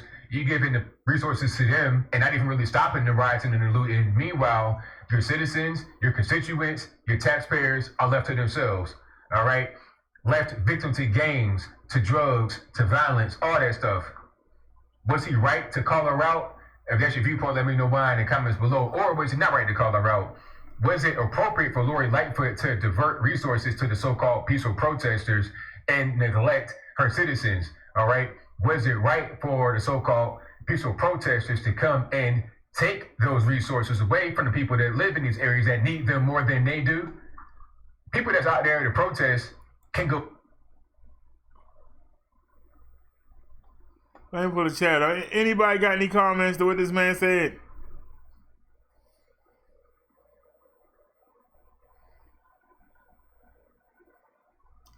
He got a point, but at the same time, he walking a fine line.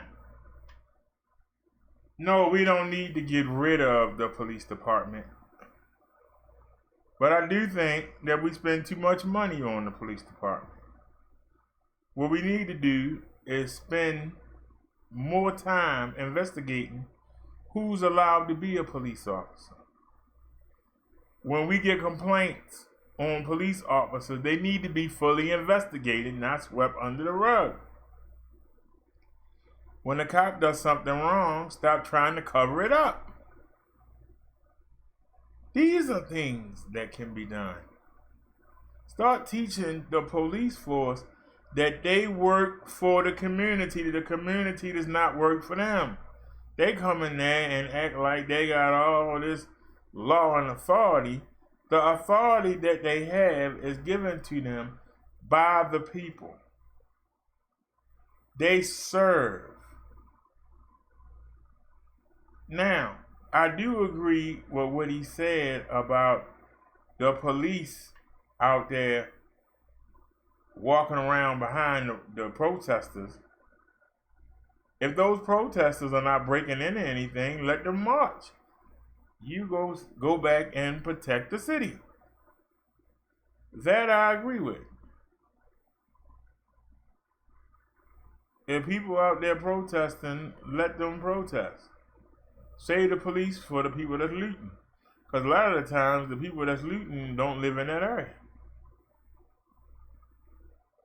We were watching in California where you saw people driving in, pulling up, running in the store, running back out, hopping in the car, and trying to drive on. These were people that don't live in that area. It doesn't affect them. They just see the people marching and they say, look at all the police down there watching them. Let's come back uptown and let's hit something before they have a chance to respond.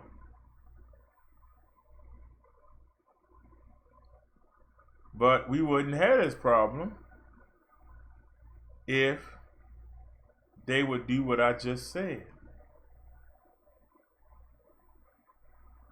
Get background checks on the people applying to be a police officer.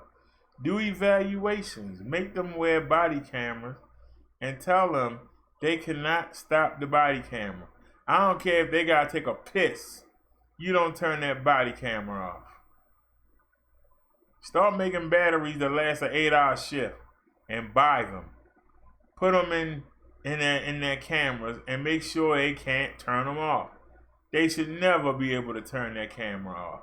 Ever. I don't care if they gotta take a piss. The person at the station that's reviewing the cameras don't care about how long your wanker is. Yeah, you know, Officer Johnson, he only got a 2-inch wiener. Now, you are a public servant. You ain't got no privacy. You work for the people. We got a right to know everything you do. That way, you can't go in the bathroom and get high. You can't go turn your camera off and take a drink. You can't take your camera off and do a shot of heroin, or that camera stay on 24/7. 24/7, that camera should be on. The minute you walk out of that office, that building, after you get your meeting with the lieutenant or whatever, and then he puts you out there on the street, the minute he says, have a good day, your camera should go on. And if there's not enough film to go the whole day, God darn it, then you need to get bigger memory cards. You got money to spend on new cruises and spend some money on your equipment. Make sure you got body cams. Make sure the police know the rights of the citizens and stop trying to trick people into IDing themselves. Stop trying to trick people into letting them search their cars. Teach them what the law says. Why can't we do that? That's all I'm asking. Why can't we do that? You don't have to get rid of the police force, but it need to be shaken down and improved. They need to be tweaked.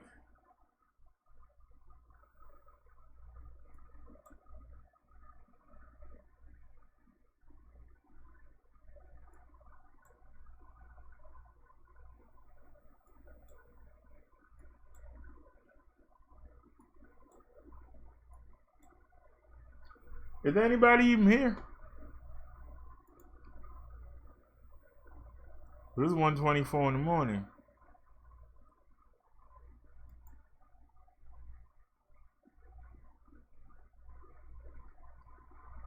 We got one person here for real.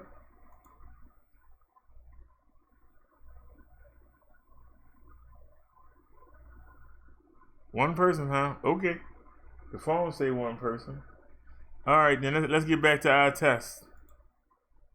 I wasn't expecting to have a whole bunch of people here. Let's check out.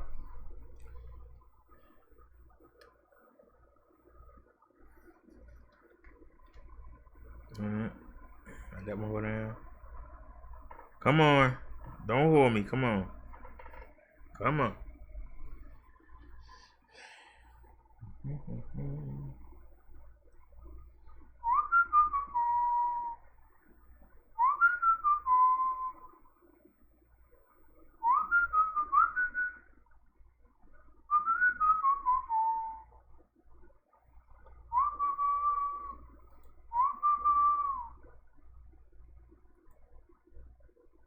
Oh, crap. Oh, I got the wrong one.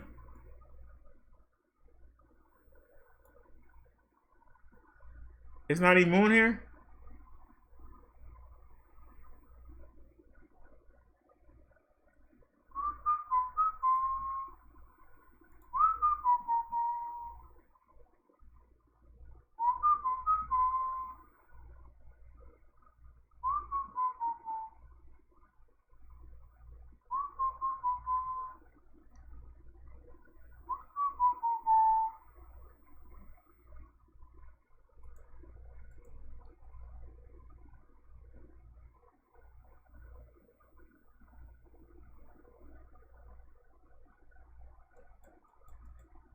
Cause that's my favorite game.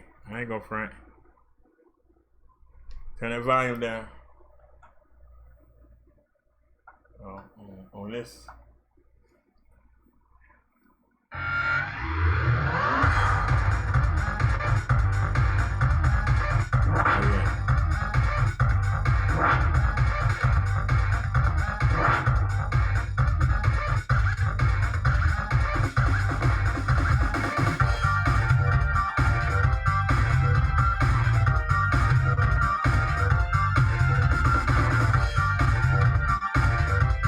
Where's it at?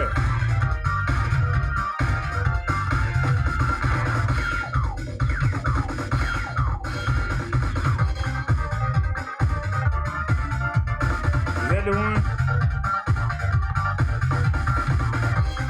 Alright, let's go back. Let's try that. He might do some hands a car.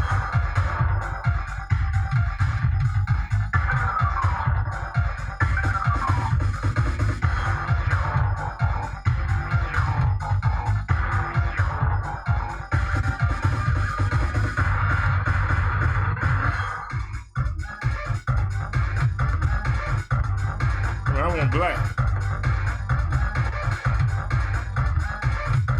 Can't get black.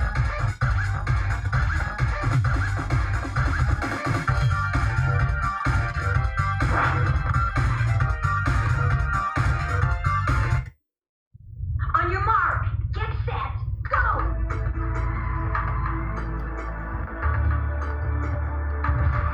Oh, okay, I wish I would have fixed that.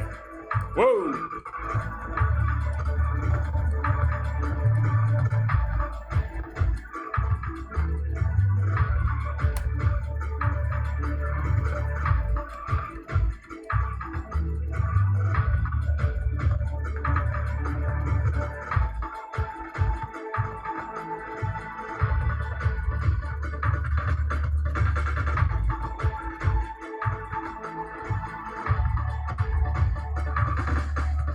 I see you.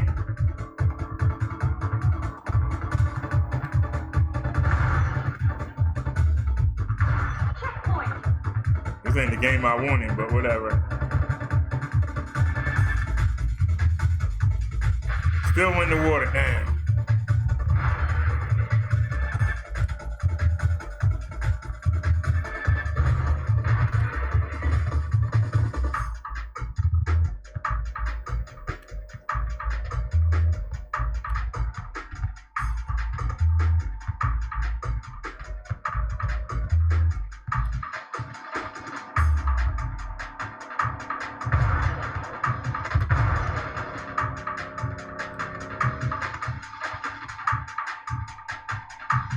Checkpoint.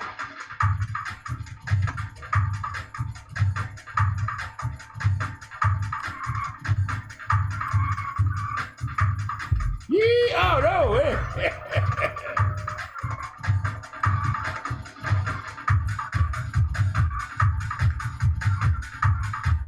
Oh, look over the water.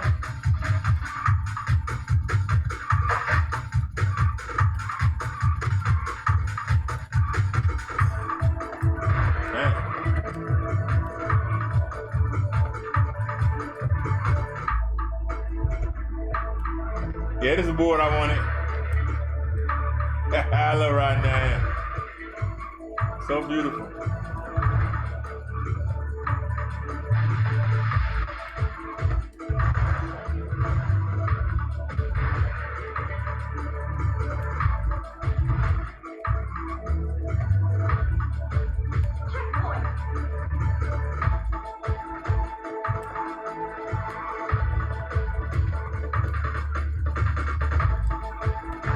Get out the way, man.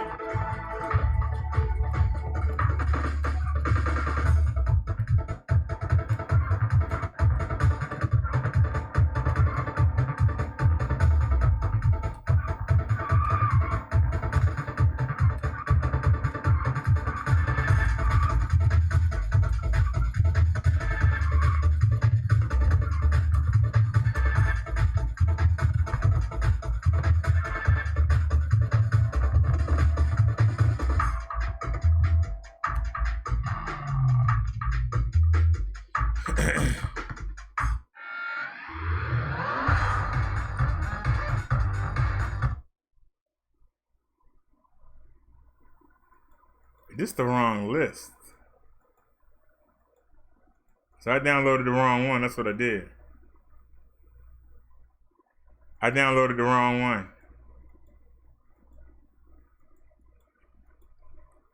Go back to desktop. Let me see. That's Nintendo 64.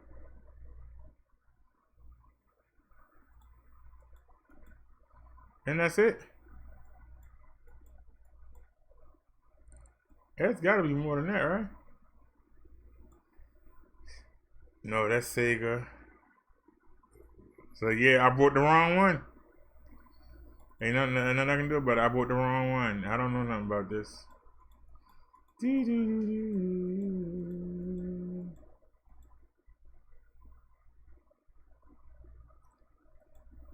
Oh, hold on. Let's try that.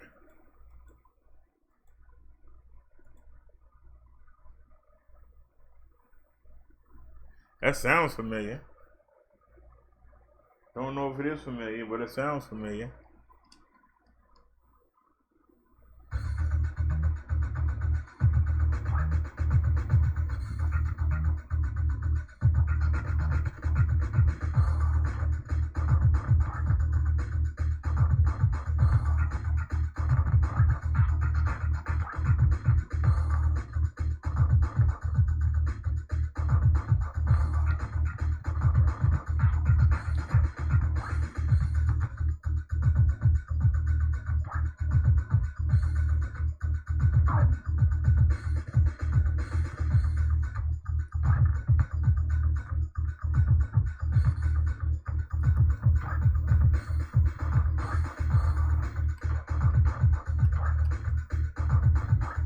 Come on, man, I don't want no password. Let me go.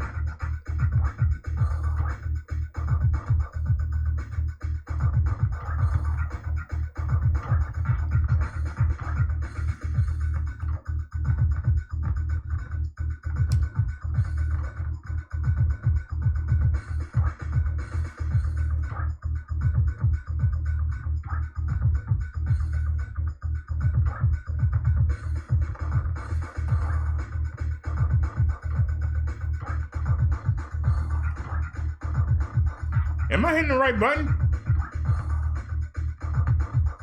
No.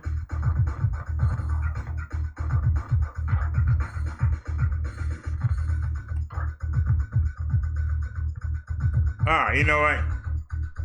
See, that's because I didn't get the right controller, and I'm not going to fiddle with it. Let's go with what I know we can play. It's not even here. Where did it go?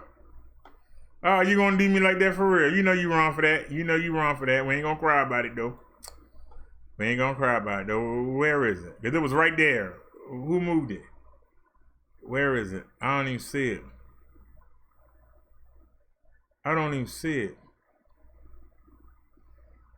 All right, let's go into programs.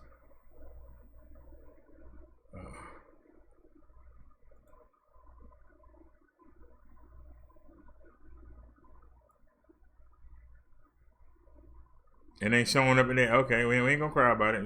Just chill. Just take a chill pill. Go into downloads. It might be in documents.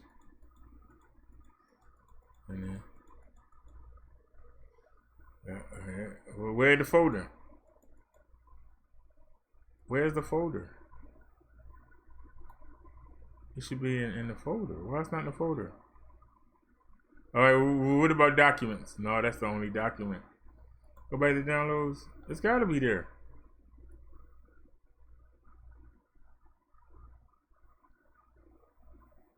I see it right there. I don't know why it's not on the desktop. But where's the download? There's voice meter. There it is. Fusion. I just need to, where is it? Share the taskbar. Where is it?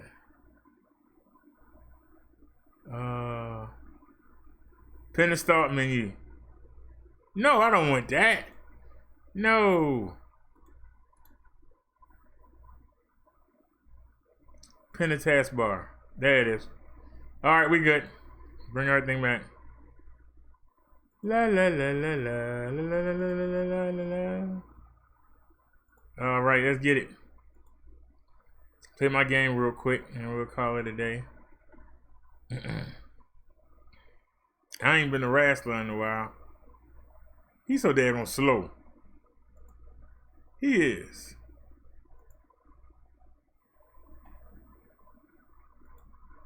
He's so damn slow.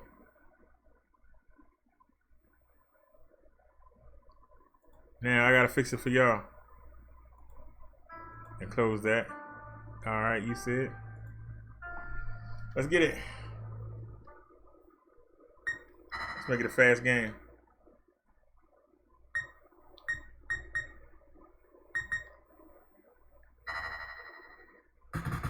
Give me the slow wrestler. You gotta get that butt kick. He's slower than dirt. Man, he's slow.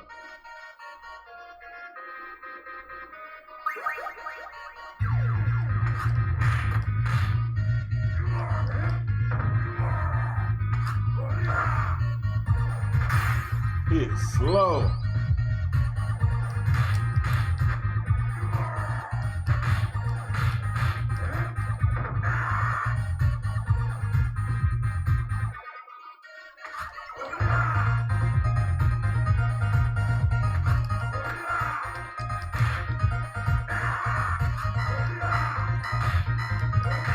Give him that hand clap.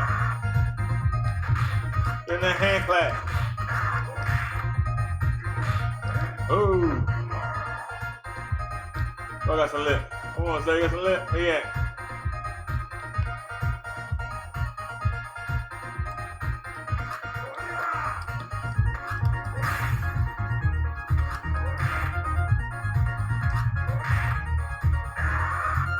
Good night.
I jumped in the air, but I ain't gonna cry about it.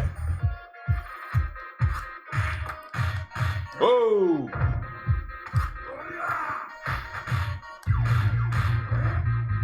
Let me get my energy. Oh, I can't get it. That's the energy right there. I won't need it. We got energy right there.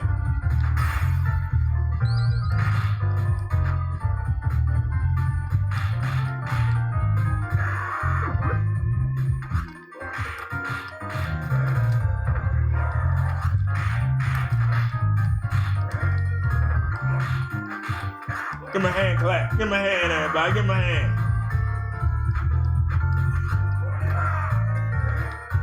Then I broke that back. Oh!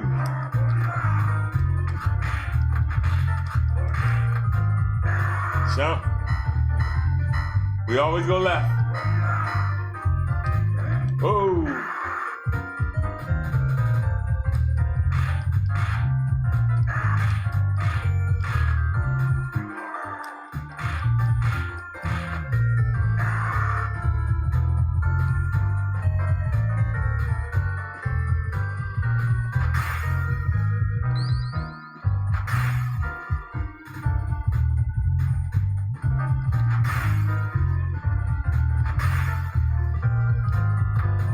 With that money.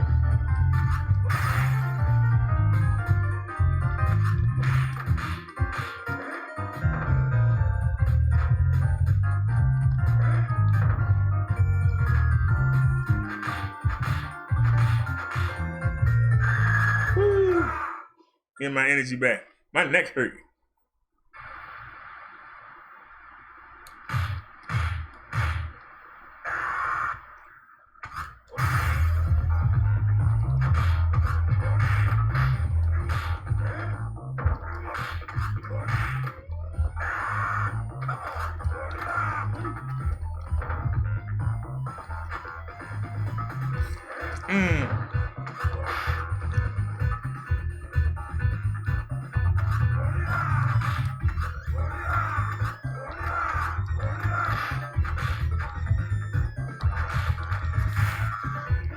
Man.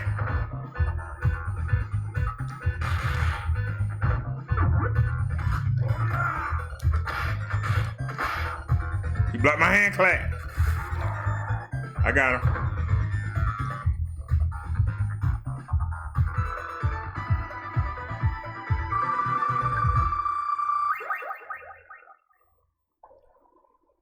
Did I get it?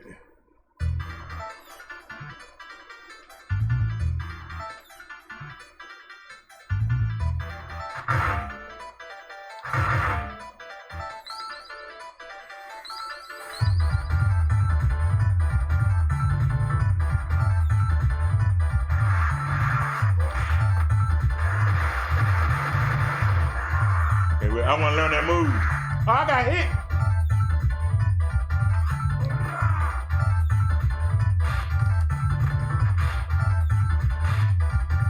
Shoot. I got to learn that move.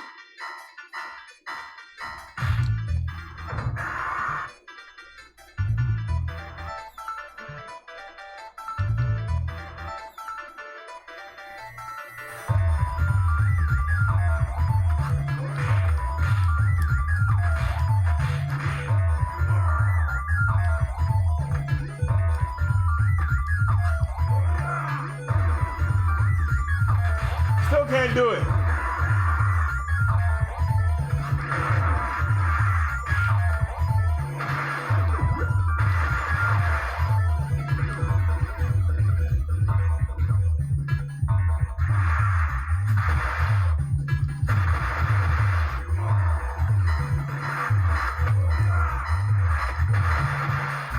Ah, he got me. Take all of y'all. Man, I got to beat myself out.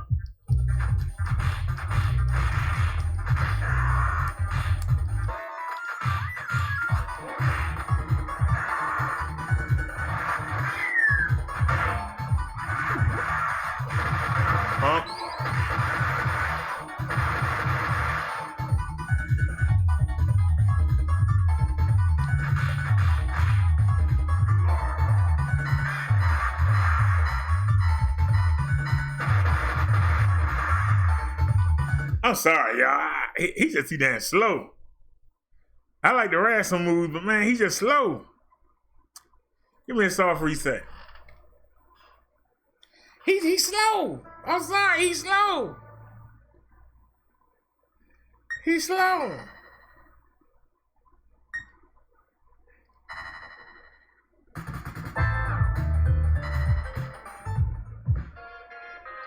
I'm sorry, he's just slow. He's too slow for me. I'm sorry. Let's see how fast we can do this.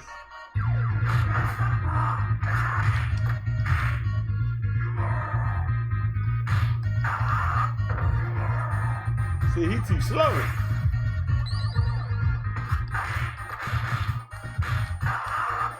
Good night.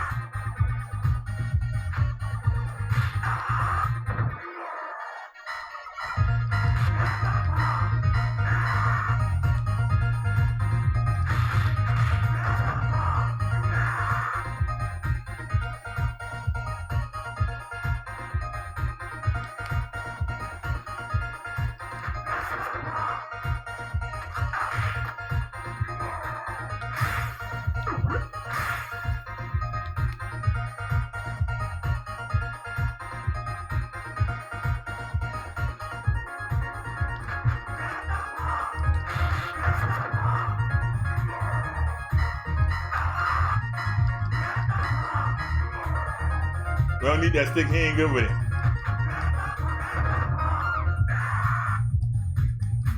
I didn't want that. There we go. Come over here and see me. In your face. I didn't go cheat. I kicked him. Oh my goodness. Pump, you missed. Yeah, I ain't never got hit with that now in years.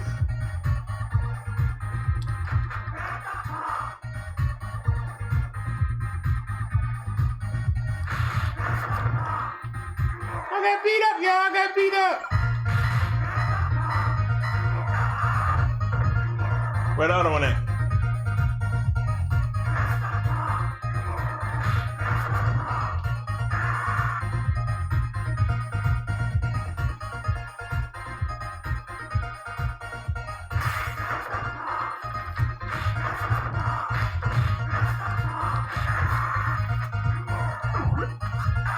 Oh, I kicked right in his mouth. They gonna cheat. I don't care. It don't hurt.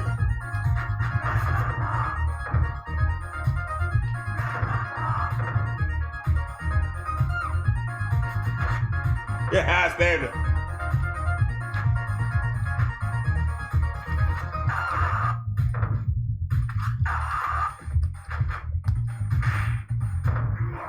Whee.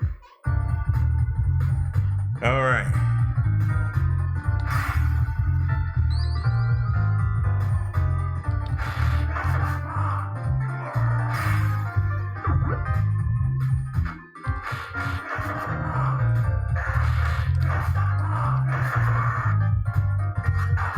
Chunk out of here.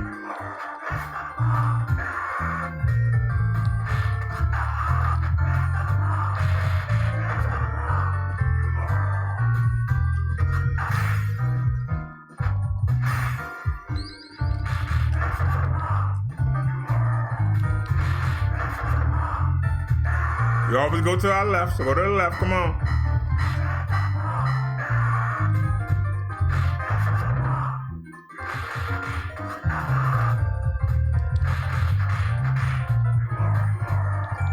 I got some lip.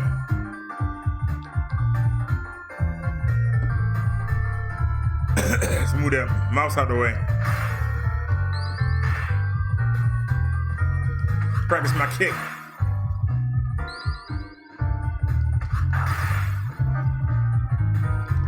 In your face.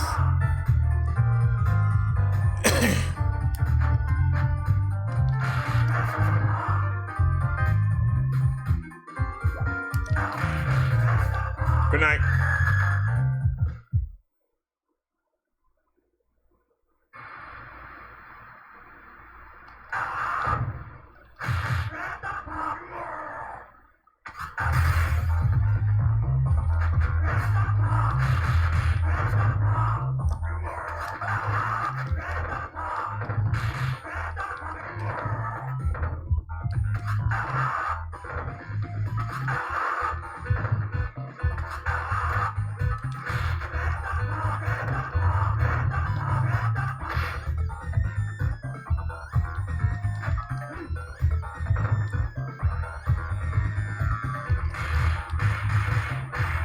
Punk, get my energy. Now what you gotta say? Now what you gotta say, boy?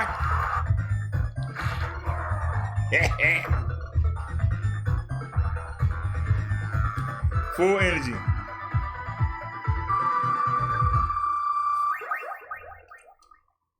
I'm gonna get out of here. We ain't dropping out one frame. This is a blessing.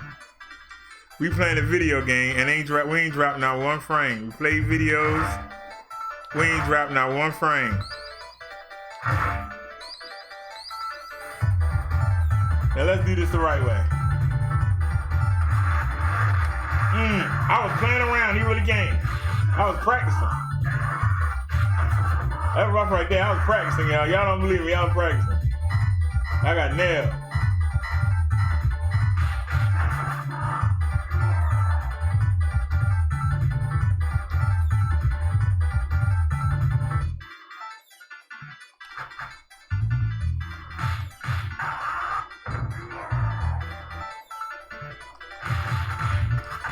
Huh? Hey, I missed him. Don't need that stick. Kicked it right in the air. Yeah! I was ready that time.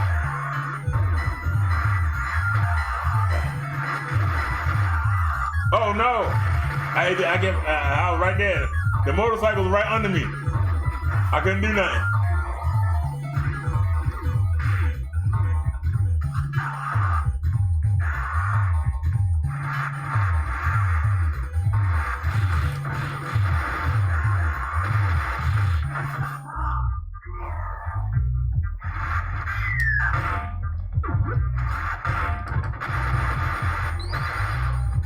I still got hit.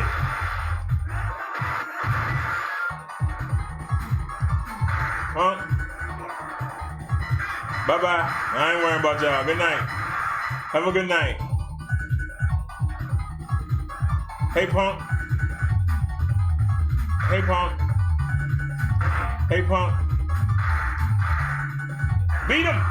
I'm Miss Sealy. Can't get my money though, but that's all right. You're gonna need that for an extra man.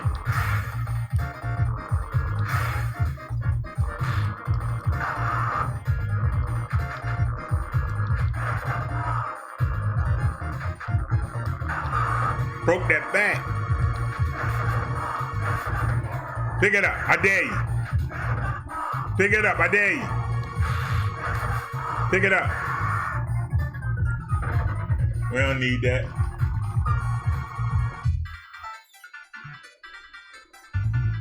Give me that extra man. We got 9 now. They came together. Why?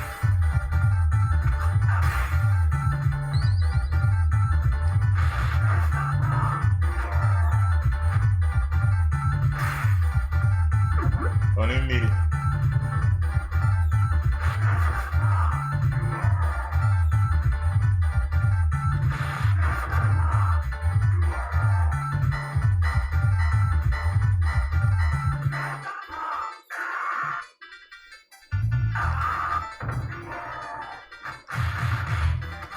I ain't your face. 1, give me the money. Energy in case we need it. Go right on over here. Where's he at?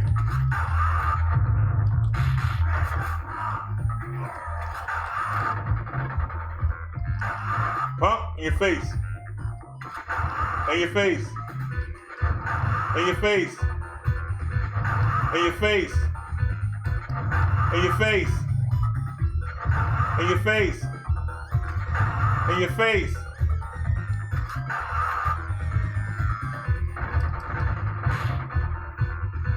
I don't even need that.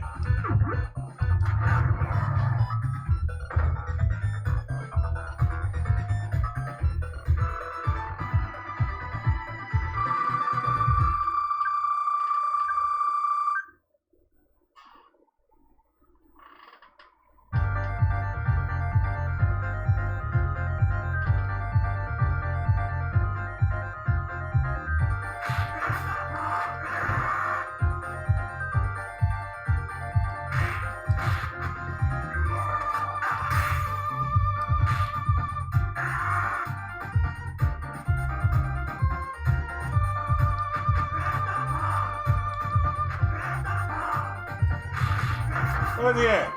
There he is.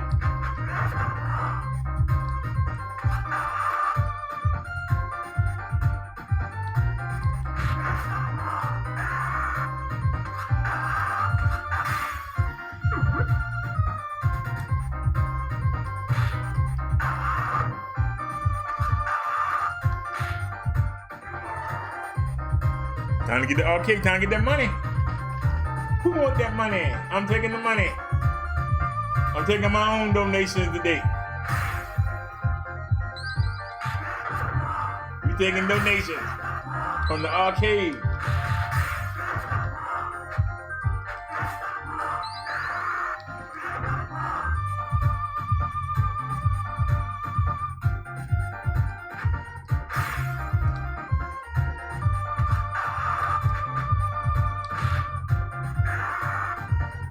Take the money.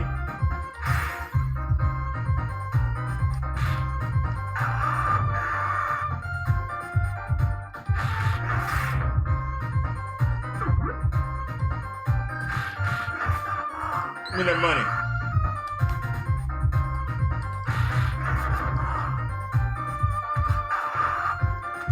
Woo.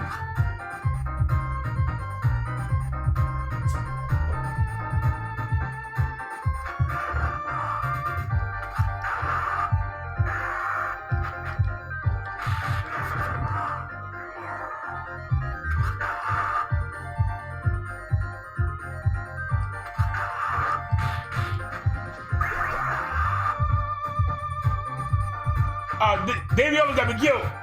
What are you doing? He's strong, boy. Man, I killed him. He's still alive. Damn. In your face, punk.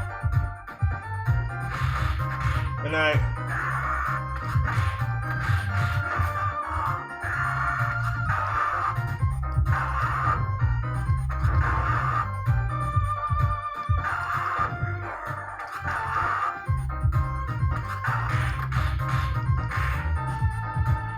he's still alive? Oh, they gonna cheat. I was waiting on it. That man been dead. That good well he didn't hit me, but whatever. We got that energy back. Oh, they ain't give it back. Ain't trying to give it back? Okay.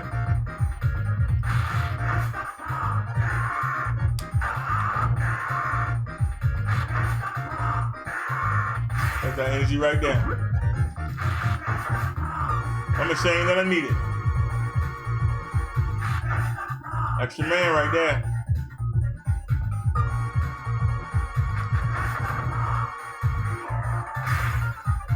Extra man. Uppercut of the butt.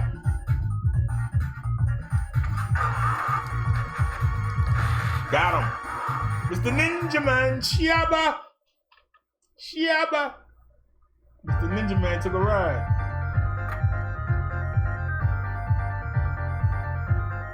Sleeping on the job.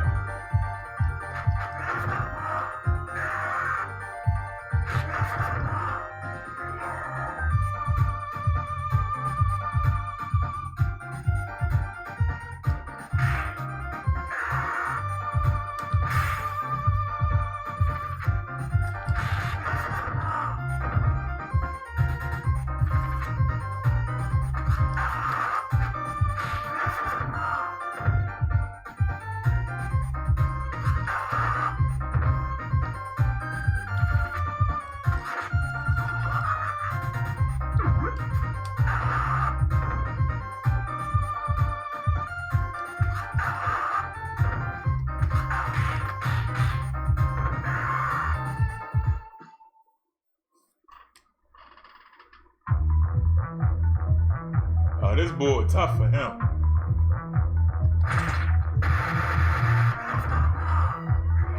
Out of the butt.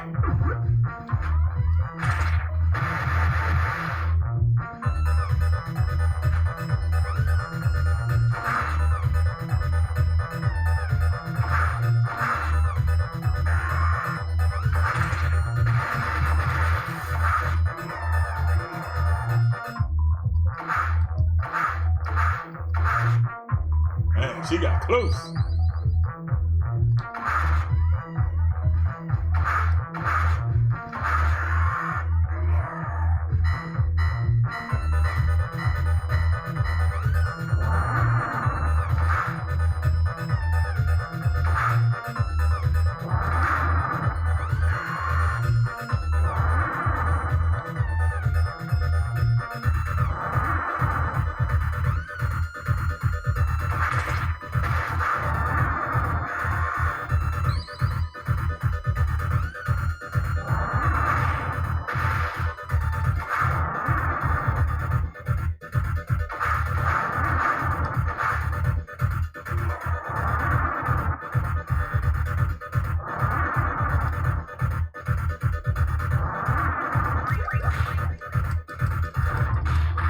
Oh, they're gonna cheat.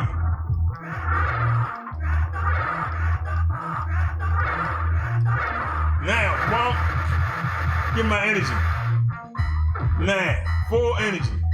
I ain't got my sword. Got him. Nah, they're gonna cheat. That's alright.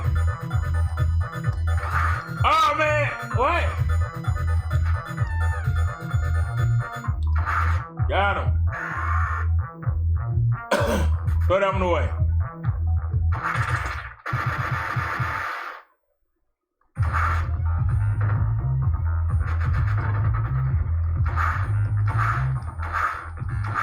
Got him. Got him.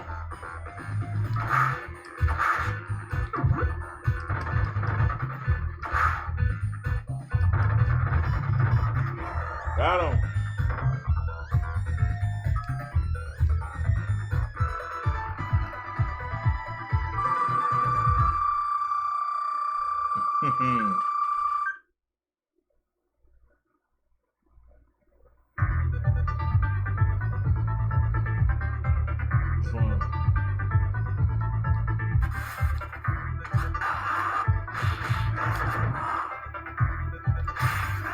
Got him. Don't need that stick.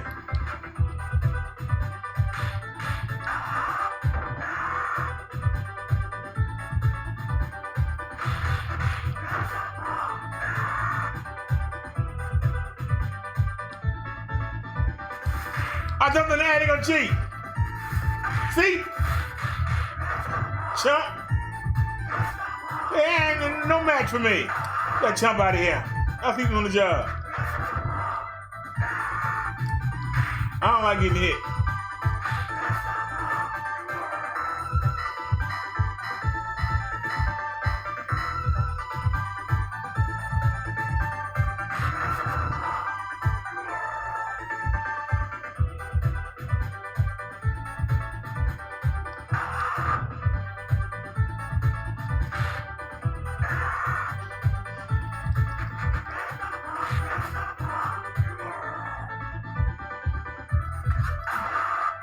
Took that stick from him. Now what you gonna do, boy?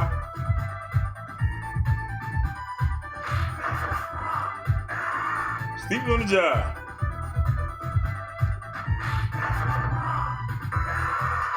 In your mouth.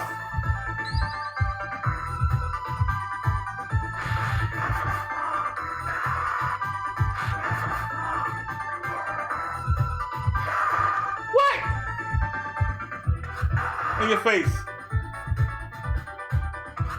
In your face. All right, they go. You know what? Now I'm mad. Chump, get my energy. Chump, now what you gonna do? Come on. Good night.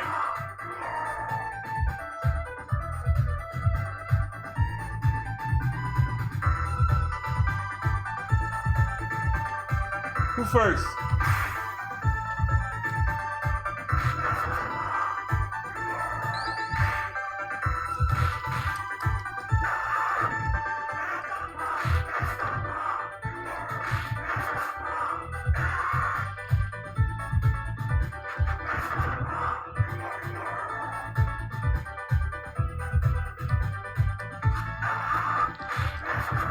Up the butt.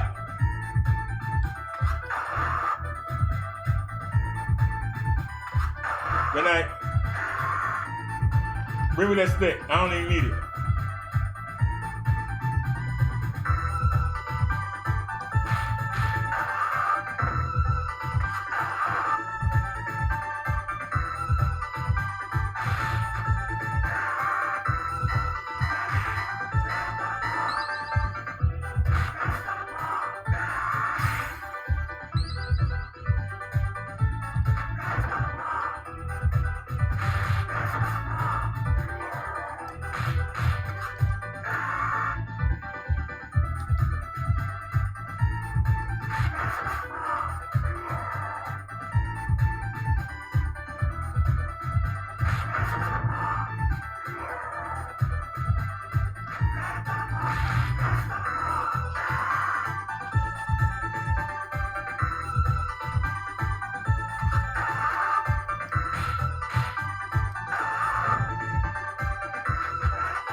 Up the butt.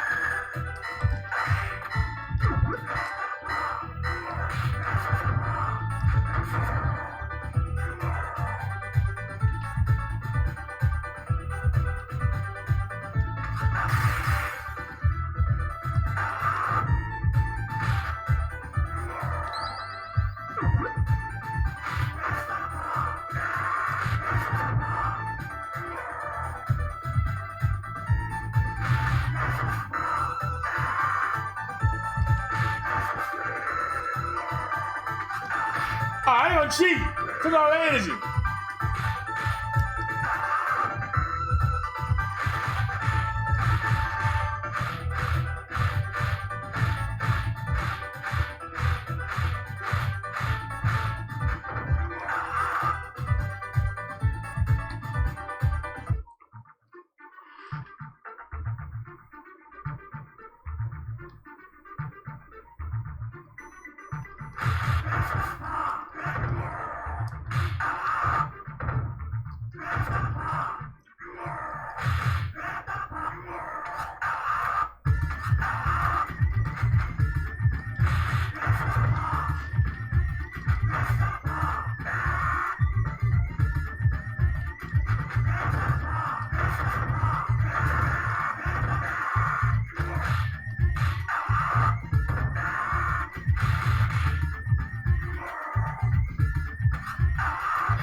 I ain't gonna cheat. No uppercut.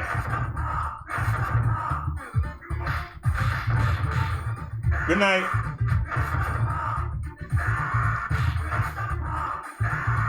I ain't mad at you, but man, that was some bull crap. Cause I sure did throw an uppercut. It didn't do it. I uppercut him right between the damn legs. We ain't got no energy.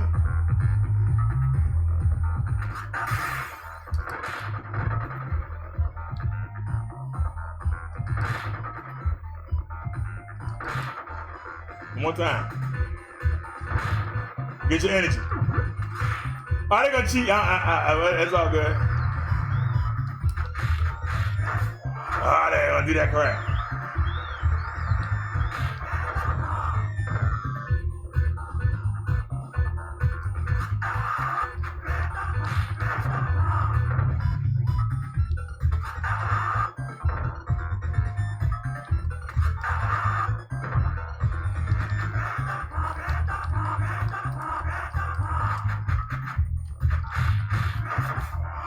Damn.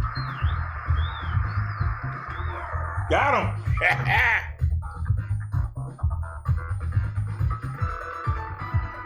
Uh-oh, what's going on?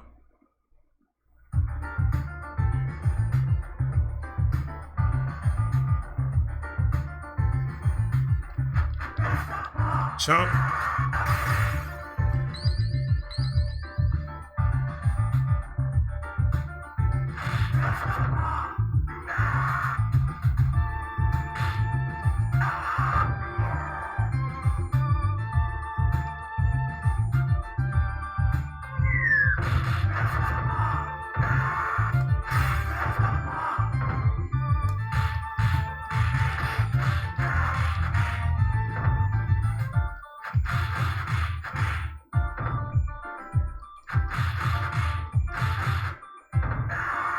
me my energy back. Chump. Oh, you doing something, didn't you? Thought you were doing something, didn't you?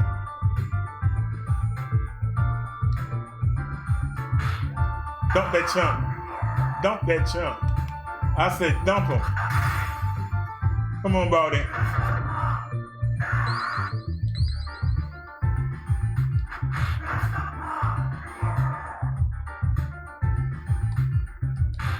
Whee!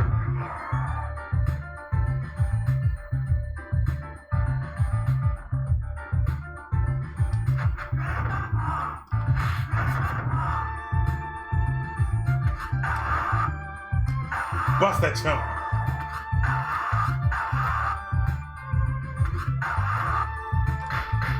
Man, double cut. I ain't gonna say nothing. Don't give my energy back. See?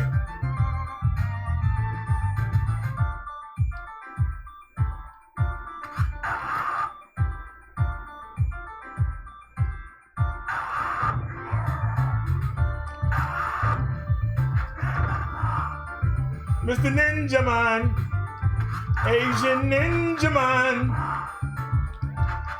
Taekwondo Ninja Man, called Shiaba, Mr. Ninja Man. He's still alive. He just want to get that one little shot, that's all right. I'm gonna bust him. I couldn't bust him over the big light. Energy right there.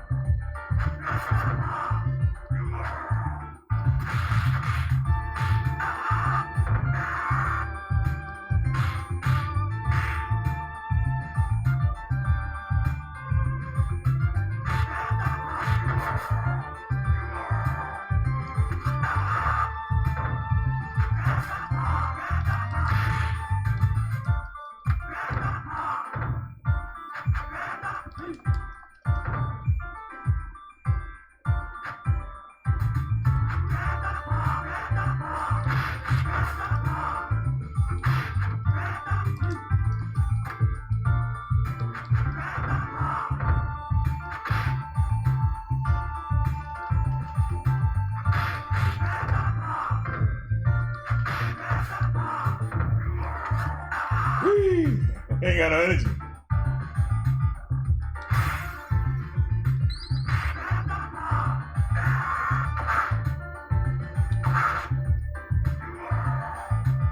We ain't got no energy.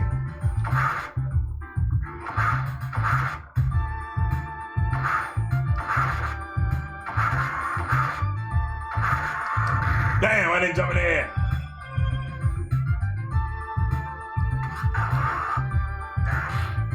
I ain't got no energy. Your face pump.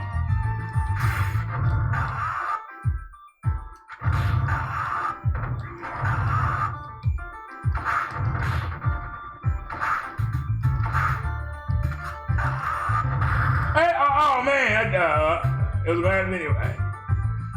Can't get mad. Where is he?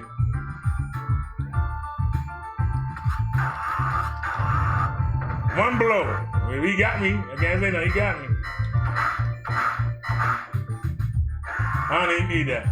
Come on, sir.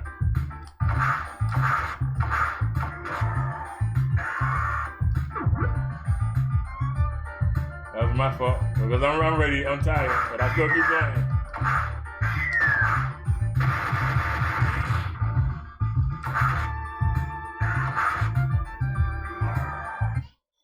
Yeah, I'm getting tired.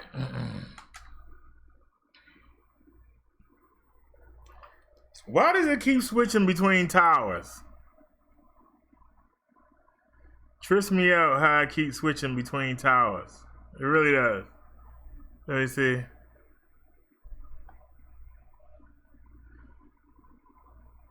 Maybe that's why. No. Is it on single? Yeah, reset data connection. Why does it keep switching? Uh-oh. We just changed color. Yeah, why do you do that, sir? Anyway. Is anybody still here? I'm sitting there playing the video game. I'm just doing the test. All right, y'all. I'm going to get out of here. Y'all have a great night. See y'all soon. See y'all soon.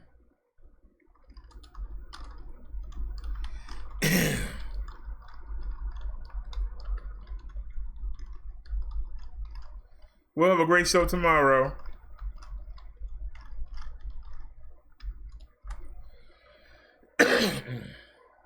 Peace, everybody. We out. Like I said, I'm happy. Y'all had to excuse my old shirt, but it's clean. Had to excuse my old shirt, but I took off the shirt and tie.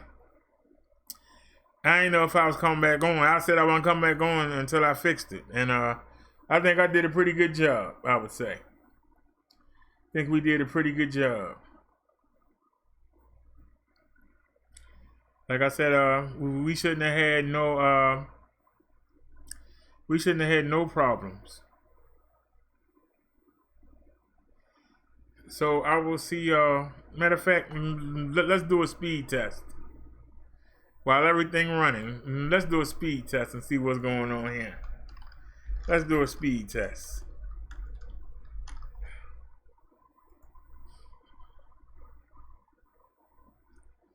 All right, we're doing a speed test. Look at that, y'all. Look at that. Look at that. Look at that for download. Look at that. That's when we're looking at our video. Look at that. 18. 18. That's 19 for our upload. Look at that. Look at that. Now, I looked on the back of that thing, and it said, this supposed to be a 700 megahertz, right? But it said it goes from 698 all the way up to 2700. So I'm going to test out the other lines because band 2 gets us 21 down, but this is 19 down. Band 2 with no help gets us 21 down. So you see that 11.5 upload. Now we running the show at between 5 to 7, between 5 to 7 megabyte, and you see we doing 11.5, so that's plenty left over. That's why we haven't had any problems. And you see we doing 19.1 up. Now I'm going to switch to channel. We're going to test out 2, 4, and 5 and see if I might try 4K. I think I'm pressing my luck. Hey, it's doing 13 up. What the heck?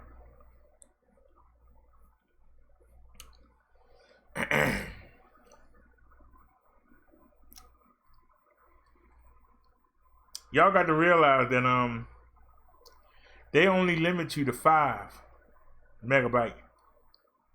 We on a USB hotspot. We only supposed to get 5 megabyte. But y'all see we got 17.2 and 12.1. But I'm going to test the other frequencies. So, oops, I did that again, didn't I? Anybody still here? No? Well, let me get out of here. Y'all have a great night. I'll see y'all tomorrow. And I'll be on time tomorrow. So y'all get y'all links ready and I'll see you. Peace, everybody. We out.